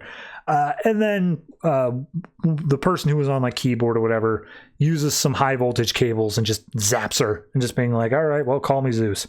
So at this point, Bo's pissed off. Her entire band has been taken care of, but she's like, screw that. Pick up those instruments again. We're going to play a song, or else I'm going to fry everyone's organs in this room. And the band's just like, yeah. And everyone's like, this isn't a joke. You shouldn't be cheering for this, but whatever. So they set back up and they start playing the song. And immediately Bo does her canary cry. She starts doing her thing. Dinah responds in kind with her own. So we've got two clashing sound waves against each other. But standing dead center in the middle of the stage is Ditto, completely unaware of the destruction that's about to be caused. Kurt sees this and says, oh dear God, no, and jumps in to try to save Ditto. They're both caught in the competing sound waves, and they just kind of fade out of existence. To which point Bo sees this and is like, oh no, oh God, no, this is not my fault, this isn't me. And now everyone in the crowd's taking it seriously. They all start leaving. They start panicking their way out. Dinah's broken. Bo's runs off crying. And then Heathcliff comes in and says hey, look, cops are outside. Everyone else is running out. We got to get out of here now. So they make their way out into a back alley. Waiting for them is a limousine. Person opens the window and says, hey, we're with the record company. You'll be safe here and we'll answer all your questions. So they hop in. And then apparently there's a puddle of goo or something on the stage that we didn't notice before. And a hand starts reaching out of that. So we go back into the limousine, same way we opened up before. They say they're getting into Gotham. And we get, I don't know if we even knew this before, but we get Heathcliff specifically saying, I miss my girlfriend. Her name is Pommeline. And if anyone was reading Gotham Academy, which Brendan Fletcher is also writing, Pommeline is a girl in that. But I'm pretty sure she's 16. And I think Heathcliff is 20-something. So that's weird. Maybe I'm off on one of those ages. Regardless, they get to the record company. And they immediately beeline to the elevator. And as they make their way up into the executive office, Dinah just comes charging out just who are you, Mr. Pike? Why am I in this band? Why did you put me there with Ditto? What's so special about Ditto? What's going on? And Pike just raises his hand, and he's in the spinny chair and facing away from them out the window. And he's like, oh, all good questions, and I'm so sorry, but it had to happen this way because I've been playing this symphony, been conducting this orchestra for so long. And he spins around and he's like, but my name is not Pike, it is Lance. And he's an old Kurt Lance, the one that just disappeared. Now he's old, and apparently he's been in charge of this record company this whole time. And she's like, Kurt, what? That doesn't make any sense. And he's like, before you say that doesn't make any sense, check this out. And a door opens up and there's Ditto. Same age as they were when they disappeared. So what does any of that mean? I don't know. We'll get to the next issue. So for me, it feels like the Battle of the Bands, like those clashing colors and stuff like that, very Scott Pilgrim moment, but it feels like that is the crescendo of this arc. It feels like that's the moment where it's like, okay, everything was building up to this, and like we have this huge tragedy at that moment. It doesn't need to be positive, obviously, but like we have this tragedy here. That's where it felt like all this was kind of like building to. And then we get a time traveling thing or something similar. And it feels like we've pivoted. It feels like it's now just a completely separate arc from what it was. And it's not to say it's bad. If anything, I'm now convicted, or I'm in deep with these characters. So I'm blanking on the word, but I'm invested. There you go. In what their arc is going to be here, of how they're all going to react to this stuff and what's going to change here. So, you know, it works, but it just feels like such a different book to now say time travel. You know, it's just kind of coming out of nowhere. Beyond that, I do think it is well written. I think the art is good. I like the intro sequence in that limousine as well. It does a good job of saying like 2 people died, and we get to see who that is later on. So it does a good job with that. Overall, I was down with this issue. So I think I'm going to say this one is, honestly, it's probably up to an 8 for me. I think it is at that level. It's barely scraping up there, but yeah, it's done its setup. It doesn't have to worry about that anymore, and I think it did well. I think it's done a good job of making me care about these characters. So 8 for this. Looking forward to how we explain away time travel next issue.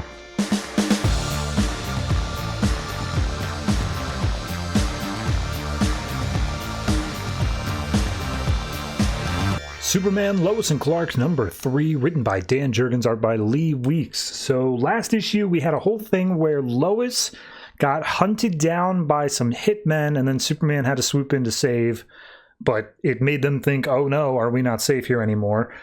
This issue kind of picks up with that, but first we cut to several years ago, where we see a town on fire, dead bodies everywhere, and there's this albino-looking guy named Blank, or Blanc, hard to say. I'm going to call him Blank.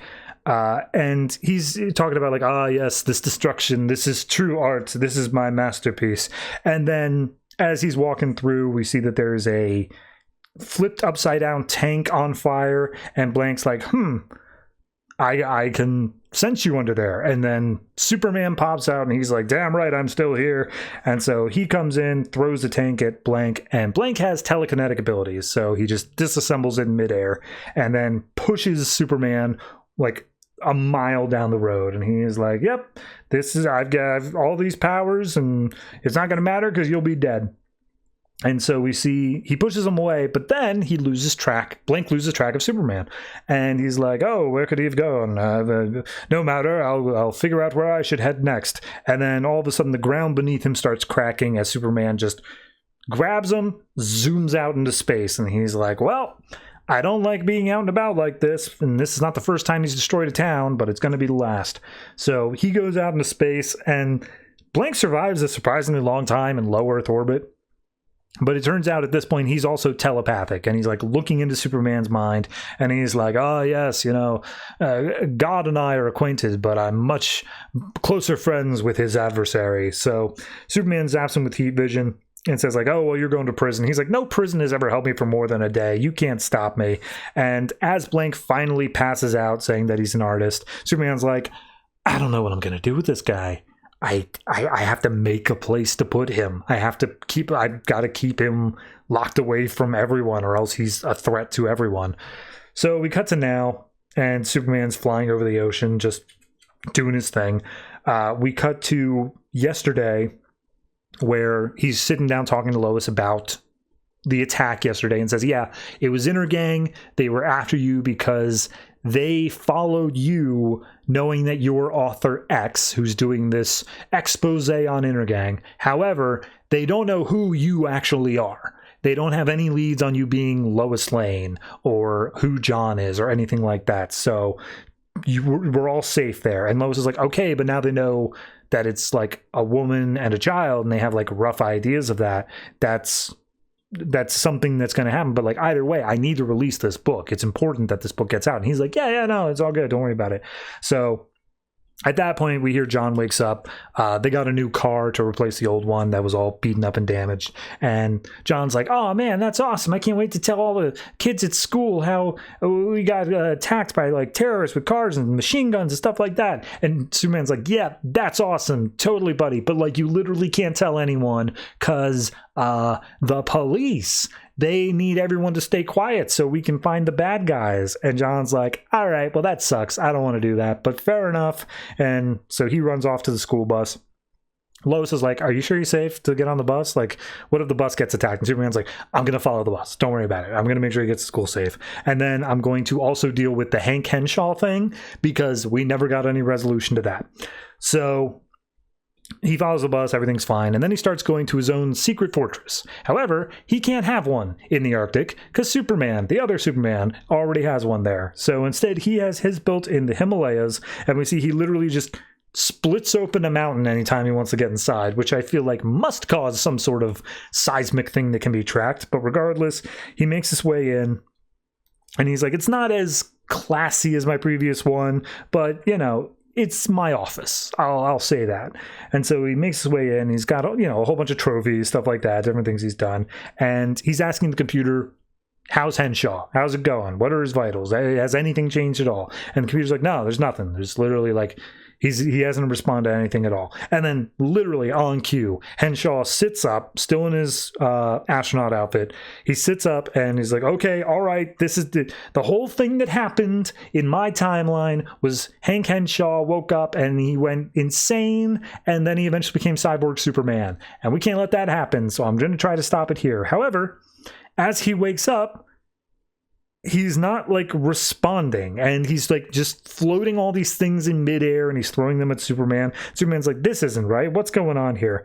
And then all of a sudden we see some telepathic balloons saying like, oh yes, Hank Henshaw, he was an astronaut. He's better than he was. And Superman's like, ah, crap. It's blank.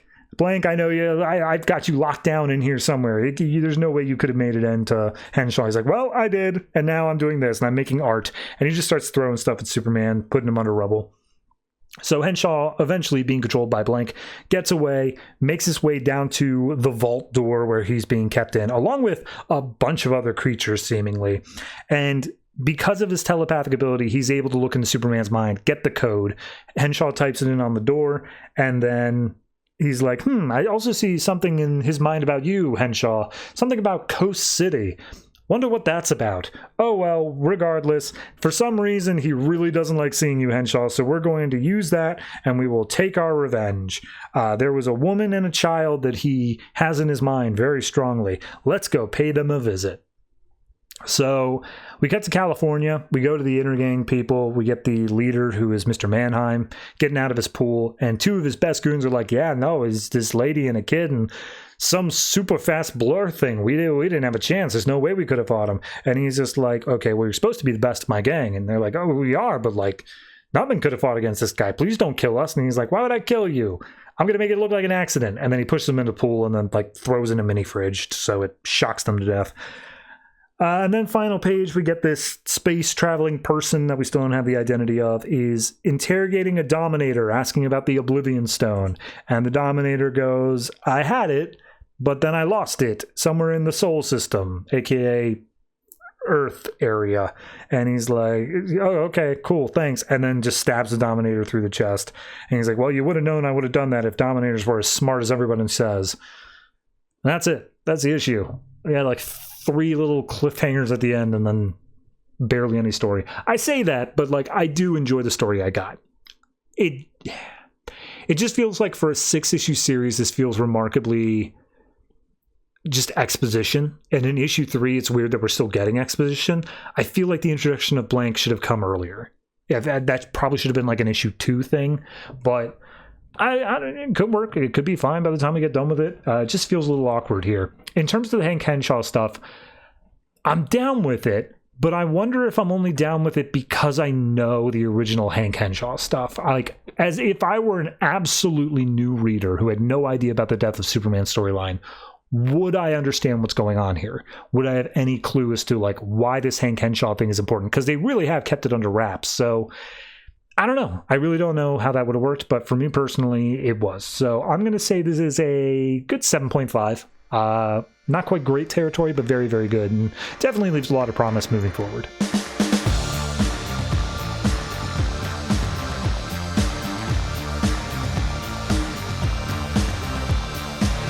Dr. Fate number 7, written by Paul Levitz, art by Sonny Liew. So last issue, Dr. Fate died, or more specifically was eaten by Anubis, which I guess is equivalent to death. So we open up in the Duat, which I suppose is the waiting room of the Egyptian afterlife, it seems like. And Dr. Fate, Khalid, is basically just dead. Like, he's aware of his surroundings, he knows what's happening, but he's unable to move, he's unable to act. And we see that as the dog jackal version of Anubis walks into the Duat, he transforms into the more what you would expect of the Egyptian god Anubis. And we see all these little helper gods around saying like, oh yes, welcome back, master, all this stuff. So he lays down the body of Khalid and he's like, ooh, hey, wait, it's wearing Thoth's mask. What's up with that? And he's like, yeah, get out of here. I want to have some fun with this one before we do the whole thing. So let's see what's going on. And they show this wasteland, I guess, somewhere in the Duat, and he throws Khalid out into it. And Khalid is like, well, there's something inside me that's trying to break free of, defy my death. And we see it takes the form of this little bird wearing a Dr. Fate helmet, and like it flies around, and Anubis is like, oh, look at you trying to escape. That's adorable. But no, you'll be dust when I'm done with you. And he grabs the little bird, crushes it in his hand, and pushes it back into Khalid's body. So we then see in the wasteland there are a whole lot of people that are just hanging around. Some of them are hanging out on like the shores of this lake of lava. Some of them are waist deep in the lake of lava. So Anubis is like, oh yes, this may very well be where I decide to have you spend the rest of your time, and this is where you will be. And he's basically yelling out also against humanity as a whole, saying like, oh, I'll return you and you'll drown with the last of the machine-worshipping mortals back in your homeworld. But for right now, I'm going to prepare your corpse and do it the old-fashioned way. So he sends him, leaves him with his little helpers or whatever, and says, you are not to do anything weird with the body yet. We're doing this by the books, and I will take control of everything else after the fact.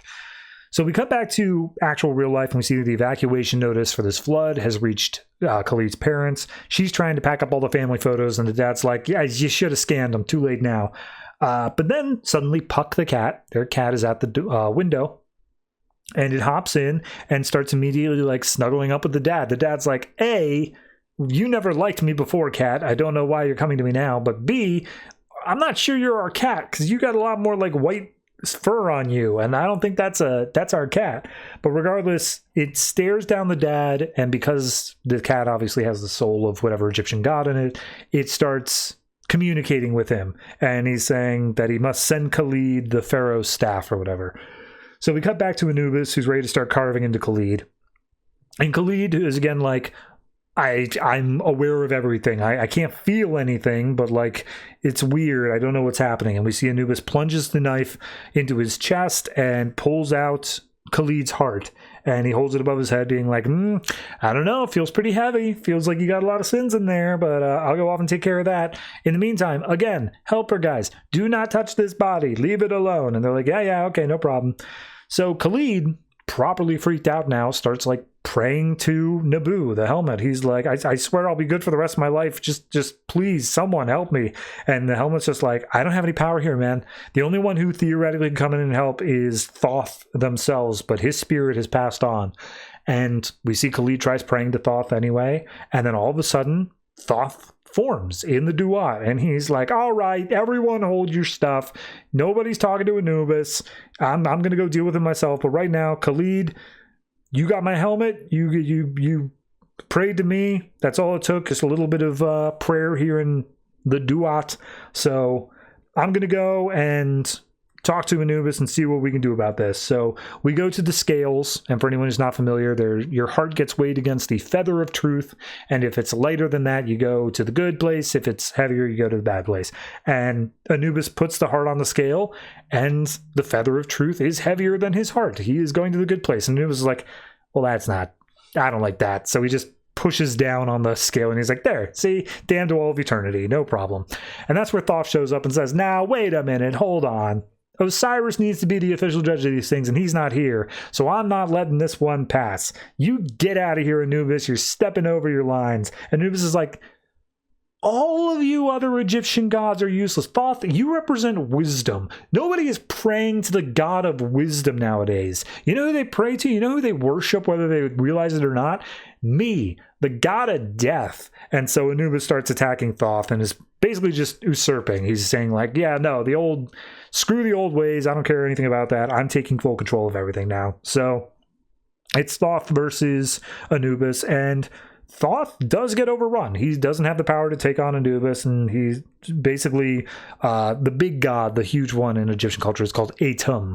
And he's like, yeah, Atum is going to bow before me, Anubis. So Thoth falls, and he's like, well, you might be right. I might not be able to beat you, but I'm giving my staff to Khalid. I'm giving it to the guy who wears my death mask. So seek the staff of power within you. And Dr. Fate's like, okay, well, I don't know if this is a nightmare or whatever, but this feels much better. And he grabs hold of the staff, and he starts being able to actually fight against Anubis.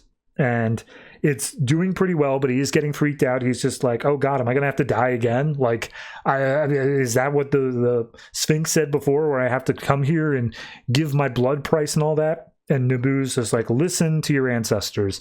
And he hears his dad voice saying like the Pharaoh's staff within. And it's got a little bit mumbo jumbo in here with like the bloodline and all that. But basically what it comes to is the Pharaoh's bloodline is in Khalid. He recognizes that he does have a little bit of that DNA in there. And so he uses the staff that was given to him by Thoth, combines it with his own pharaoh bloodline or whatever, and realizes his full potential. And Anubis says, like, I will condemn you to the lake of fire.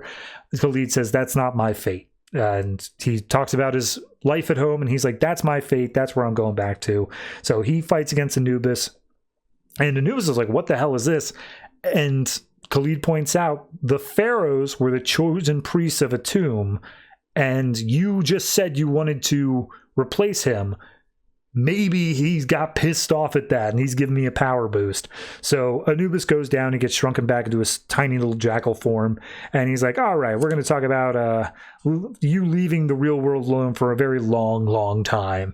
And we see that Khalid eventually just makes his way towards the exit of the Duat. All the little godlings are like, oh, please be our master, take control. Anubis, whatever, he doesn't need to be here. Take Thoth's place at your rightful place in the House of the Dead. And Khalid takes his heart back and just shoves it back into his chest. And he's like, no thanks, this is all a dream anyway. Peace. And he just gets out. And when he comes back to, he's at a cemetery, and he's like, well, maybe this is still a dream. I don't know. This is crazy, but at least I'm like at home. So that's got to be something. And the rain has stopped. And he tries seeing if he could text Shia in his sleep, to which point Puck is there saying like, no, you're awake, to be clear, and you did well. You did so much there, but we're not done yet. And Khalid's like, you mean you still need me? And he's like, oh yeah, there's a lot that needs healing in the world. It is time for you to accept your fate. And that's the end of the issue.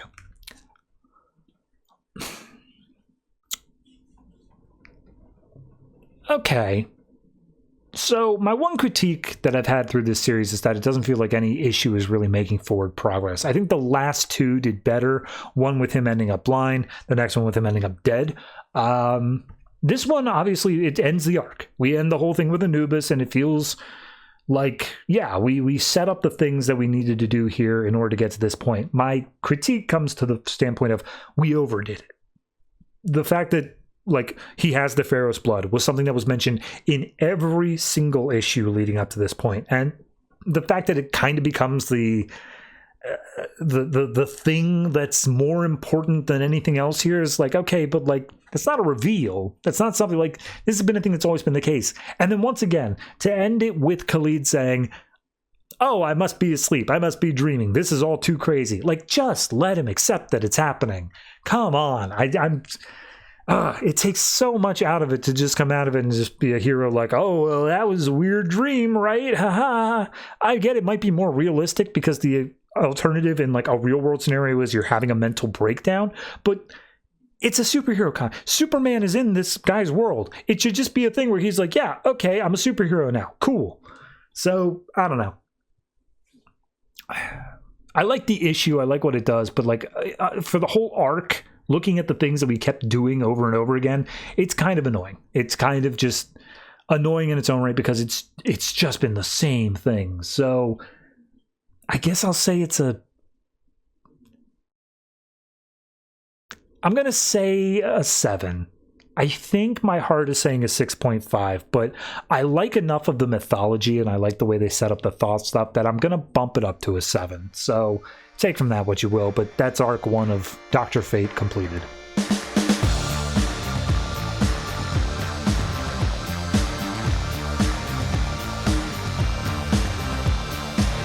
Harley Quinn Power Girl number 6, written by Justin Gray, Amanda Connor, and Jimmy Palmiotti. Art by Stefan Roux, Moritat, Elliot Fernandez, and Flaviano. So, final issue of the series, and this issue is kind of just, how do we get to the point that we have to get to, because Harley Quinn number 12, where this entire miniseries takes place between 2 panels of, how do we get to the point where we met those characters again? So at the end of the last issue, we got the destruction of like the big evil bad guy thing. And Harley says, oh yes, there was celebration across the galaxy or whatever. A new era of grooviness has begun, blah, blah, blah. It's essentially just saying that there's going to be a wedding between Vartox and Power Girl. And she hates everything about that. The context to it of why she would even agree to it in the first place is that, according to Vartox, it's the only way to do the teleportation ring exchange. It has to be via a wedding. So he's trying to do his vows and she keeps interrupting, saying how much she hates it. Harley's like crying out in the crowd. And the entire time she's like, no, this is stupid. Just give me the ring. I want to go home. They have a priest that is a blue version of a Elvis impersonator. His name is Pelvis, and yep, that's a thing. He talks about peanut butter a lot. So Power Girl storms off. She's like, screw it, I'm just gonna walk back to my dimension. And Vartox is like, oh, this is only symbolic, don't worry about it, it's whatever. He accidentally does like a half rhyme, which then they accuse him of ripping off Etrigan for whatever reason. At this point, Harley says, wait, hold on, you got to do, if you're going to skip towards the end of it, you got to do the objection bit. If anybody here objects to this union, let them speak now or forever hold their peace. And then all of a sudden, a portal opens up. And Vartox is like, oh God, no, not this. So Harley pokes her head in to see what's going on, and she's like, oh, Vartox, you have some explaining to do. And then they all get sucked into the portal, along with a bunch of pink alien cats, which again is just set up to where they let off that final bit. So we land in what appears to be just 1950s America, like your pristine lawns and 2.5 kids and white picket fences and all that. And we see a little girl's looking out the window saying, oh, hey, daddy's home. And Power Girl looks over at Vartox, and Vartox is like, I could explain. And then she starts strangling him. And then like 40 kids come running out of this house, all saying, Dad, Pa, hey, who's your friends, da-da-da. We get introduced to one of them specifically, whose name is Vartox Jr., or he goes by Junior Vartox, a.k.a. JV, who kind of starts hitting on Power Girl. And he's like, hey, how's it going? And then from the doorway is the mother of these children, who looks completely identical, but in a 1950s sort of way, to Power Girl. And she's like, oh, Junior Vartox is like, oh yeah, you kind of look like my mom. That's weird. And she's like, that's disturbing on a lot of levels that you were just hitting on me. But regardless, the kids are all like climbing over. She's like, kids, can you let me talk to your dad alone for a minute? And the mom comes out just like, yes, we need to have a very heated discussion. So they come up to Vartox, and Vartox is just like, let me explain what's going on here. And Power Girl says, you're going around the multiverse, like marrying different versions of me. That's how obsessed with me you are. That's messed up, man. And 50s Power Girl is like, oh yeah, I was just reading about this man in Ohio who had wives across 3 different cities. And Harley's just sitting there eating popcorn as Vartox tries to say, well, I have so much love that I have to share it with multiple people. And that gets him a punch through multiple houses on this block. And Power Girl's like, oh, that felt good. Can you believe this guy? To which 50s Power Girl says, that's my husband. And so she punches our Power Girl. Our Power Girl's like, what do you do? We should be on the same side. Like, we were just both played by him. And she's like, this is 1950s. A woman has to stand up for her man's honor, even if it means taking one for herself. That's what this is all about. Power Girl's like, this is stupid. You're being stupid about this. If you want them, you can have them. I don't care. I just want the teleportation rings. And 50s Power Girl just punches her up into the sky. Then she turns over to Harley, because Harley's still just eating popcorn, and apparently she hates clowns, so she gets zapped with heat vision. Vartox pushes her out of the way and just says like, oh, honey, listen, what would the neighbors think? And she's like, they'll think I'm fighting for my marriage. And Vartox is like, look, I was only getting married to pass along the teleportation ring. To which 50s Power Girl says, I don't care, and starts firing off heat vision enough that the whole neighborhood's now on fire. It looks like a hellscape. She looks insane. She's hunting down Harley, and using her super hearing, she manages to get to her. Harley jumps off a roof and ends up on a trampoline, to which she gets totally distracted and just starts bouncing on the trampoline for a while, which pisses off 50s Power Girl so much that she needs a martini. Our Power Girl comes in for a round 2 and punches her straight down into the crater in the front yard. Our Power Girl comes flying back out after being punched, but we see 50s Power Girl isn't actually a multiversal version. She's actually an android made to look like Power Girl. And she has some exposed wiring now. Harley just yoinks on it, which causes her to malfunction. And then our Power Girl comes in, tying up Vartox, saying like, Jesus, man, what is wrong with you? You need therapy. This whole place is just a demented theme park made up of androids. So she throws Vartox into like a bunch of androids. They all explode into pieces. And Vartox is like, you're judging me. I get it. But like, heart wants what it wants. So at that point, there's just, again, little things that they're setting up. They're saying like, oh yeah, Froyo, we got to go out for Froyo after this. And that pisses off Power Girl enough that she reaches for the martini glass that the other Power Girl had. Vartox is still trying to get into Power Girl's pants, and so she's finally just like, all right, screw this. You're just going to give us the rings. Like, we're not doing this anymore. So she's like, all right, well, fair enough. The only thing I ever wanted was you. And Harley's touched by that, and Power Girl's like, no, shut up, portal now. So he opens up the portal. She's got her drink in hand. Harley has a bunch of the pink cats, and as they leap through, Vartox is trying to make his final announcement of love, saying like, oh yes, the loveliness of the last daughter of Krypton. And then he looks around and realizes that she left in the middle. And then all of his android children come swarming after him, saying like, Daddy, now you'll take care of us, right? And he goes, uh-oh.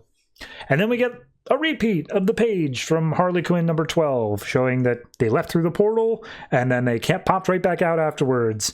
And cue Harley Quinn 13. God, this book. Okay. It's not good. It's not. Look, like, I think the main Harley book I've actually been getting more okay with, because that sort of off-the-wall humor, the like just saying random shit for the sake of saying it, wasn't present. But this book is where it's all been going. Like, it's all been filtered into this. So it's annoying. This book literally exists for the sake of being essentially a inter-office meme of like, I bet you I can write a whole miniseries that just takes place between 2 panels, and they did it. By God's sakes, they did it. What did we gain from it? Good on them. They got paid, so I don't know. It's I have to come out of this issue with like a 5. As much as I'm negative towards it, I do like the look of like the 50s aesthetic. They do a good job of making the 50s Power Girls seem very menacing. So like art-wise, it's there, but writing-wise, that's a 0. Like, there's nothing there. It's so annoying. It's so literally just written for the sake of they had this other panel that they needed to match up with, and that's it. That's the only reason why. So, yeah, 5, if not lower, but the more I talk about it, the lower it gets, so I'll stop now.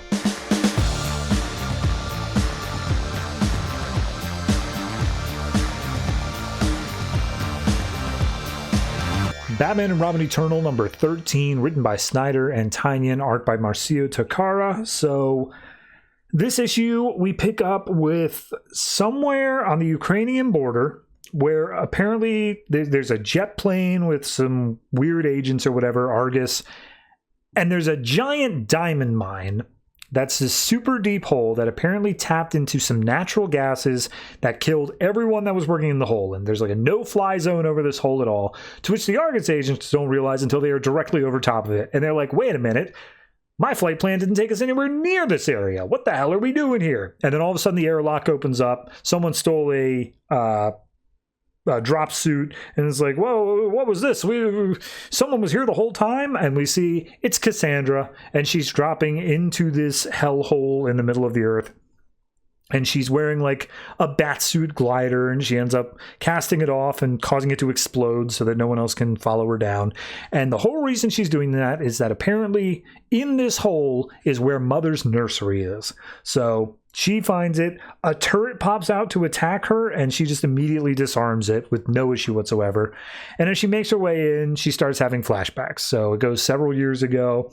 We see a whole bunch of children are welcomed into the nursery by a robot assistant, and Cassandra's watching from the balcony above, and the mother comes out and she's like, oh, you poor children, what has been done to you? Come to Mother, you're safe with me, everything will be fine. And Cassandra wants to join in, wants to go down there.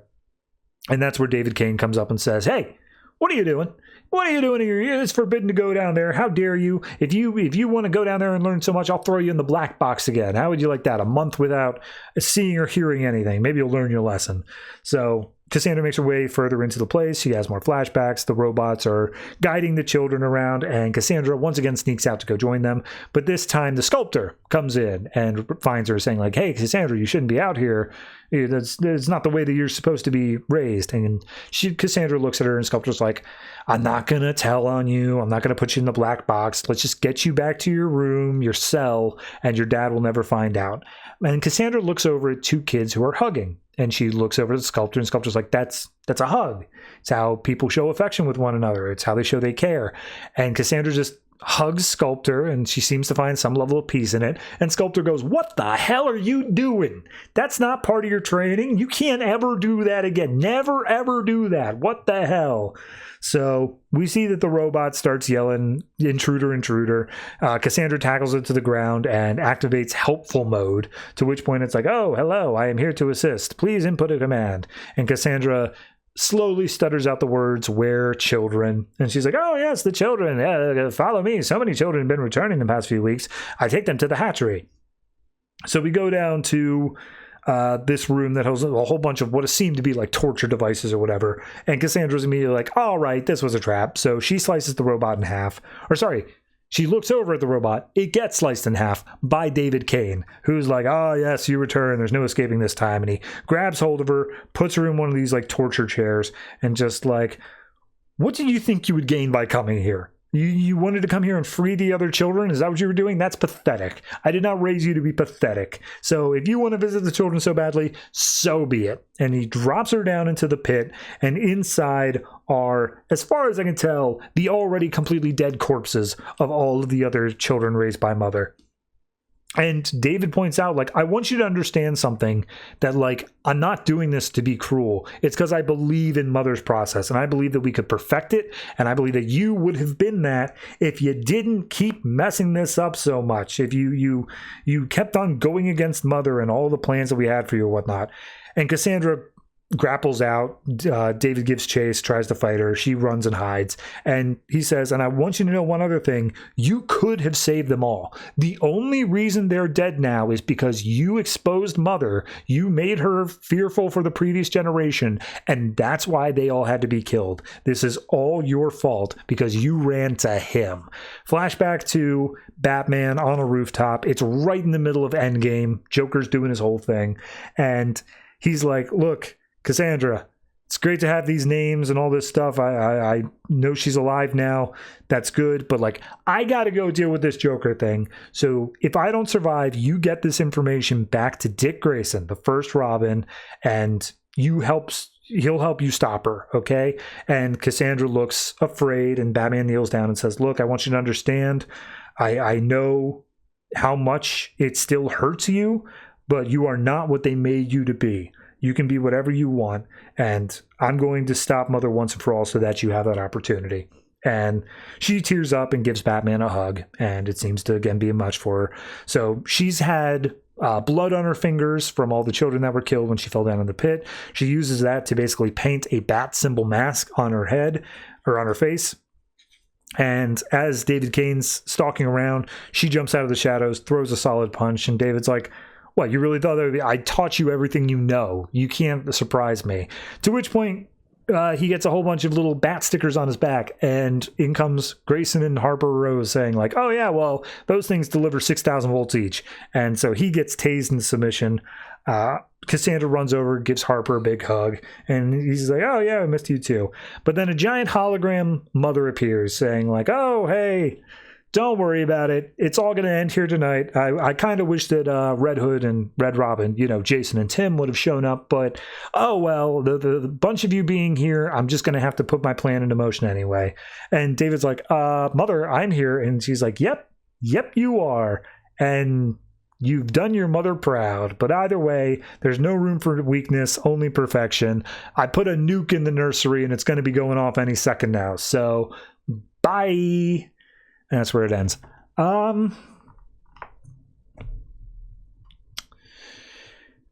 It's good. I like it. Just tiny little nitpick, not something about the story itself. But the end of the last issue was this thing of Cassandra being down in the pit of the nursery with all the dead kids and being like curled up in a hole covered in blood.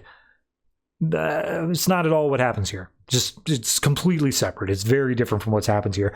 Very nitpicky, not important to the issue itself, but it does kind of make that last one feel weird of like, did someone just get the wrong notes? They told like pit full of kids covered in blood, and it just, what was drawn happened to not be compatible with the story at all. I don't know. No idea. But regardless, I like this one. I like this one to show Cassandra's character growth and specifically who she is, because obviously before we got more on the sculptor, more on Cassandra from the viewpoint of like Mother's building up of her army and stuff like that. But to see her here of like, oh, she needs hugs. She's just a child who's just trying to like find herself and whatnot. No matter how much influencing and how much they try to force her into being this weapon, she's able to be who she wants to be regardless. So no, I really like that. And art style also looks great. Marcia Takara does a great job there. So collectively, I got to give this one like, I'll say an 8. It's almost at the 8.5 if I'm being honest, but I feel like it's still held back by the virtue of it being a weekly comic and the fact that nuke message at the end, it's like, yeah, okay, I'm sure you're just going to kill 4 main characters. It's like, when a threat is that big, it stops being a threat. So 8, but it's still very good.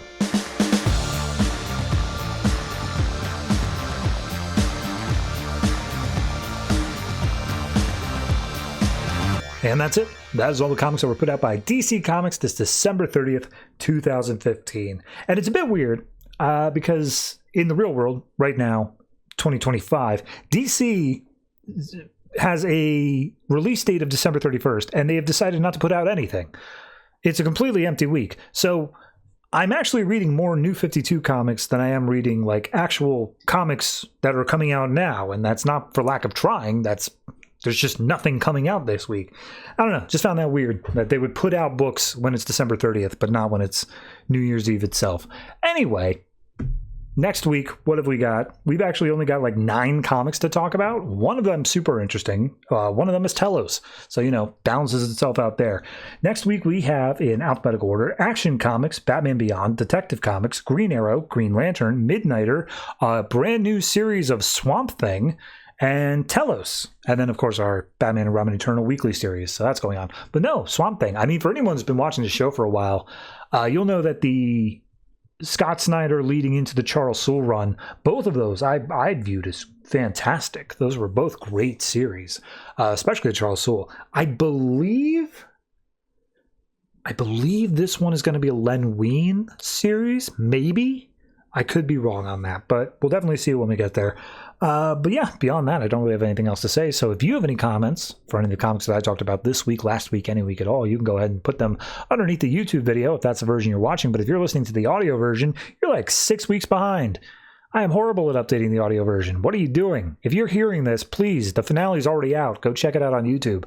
But no, you can go ahead and put your comments either on the YouTube video if you find it, or we have a Discord, we have a subreddit, we have a Patreon. All of those are valid modes of expression, but use the Discord because I don't check anything else. So yeah, that's going to do it for me. Thank you very much for watching, listening, however you consume this podcast. Be sure to give it whatever sort of positive interaction I deserve. It's all 5 stars, thumbs up with a green check mark next to it. That's what you should be clicking. And always try to remember, if it ain't broke, don't fix it.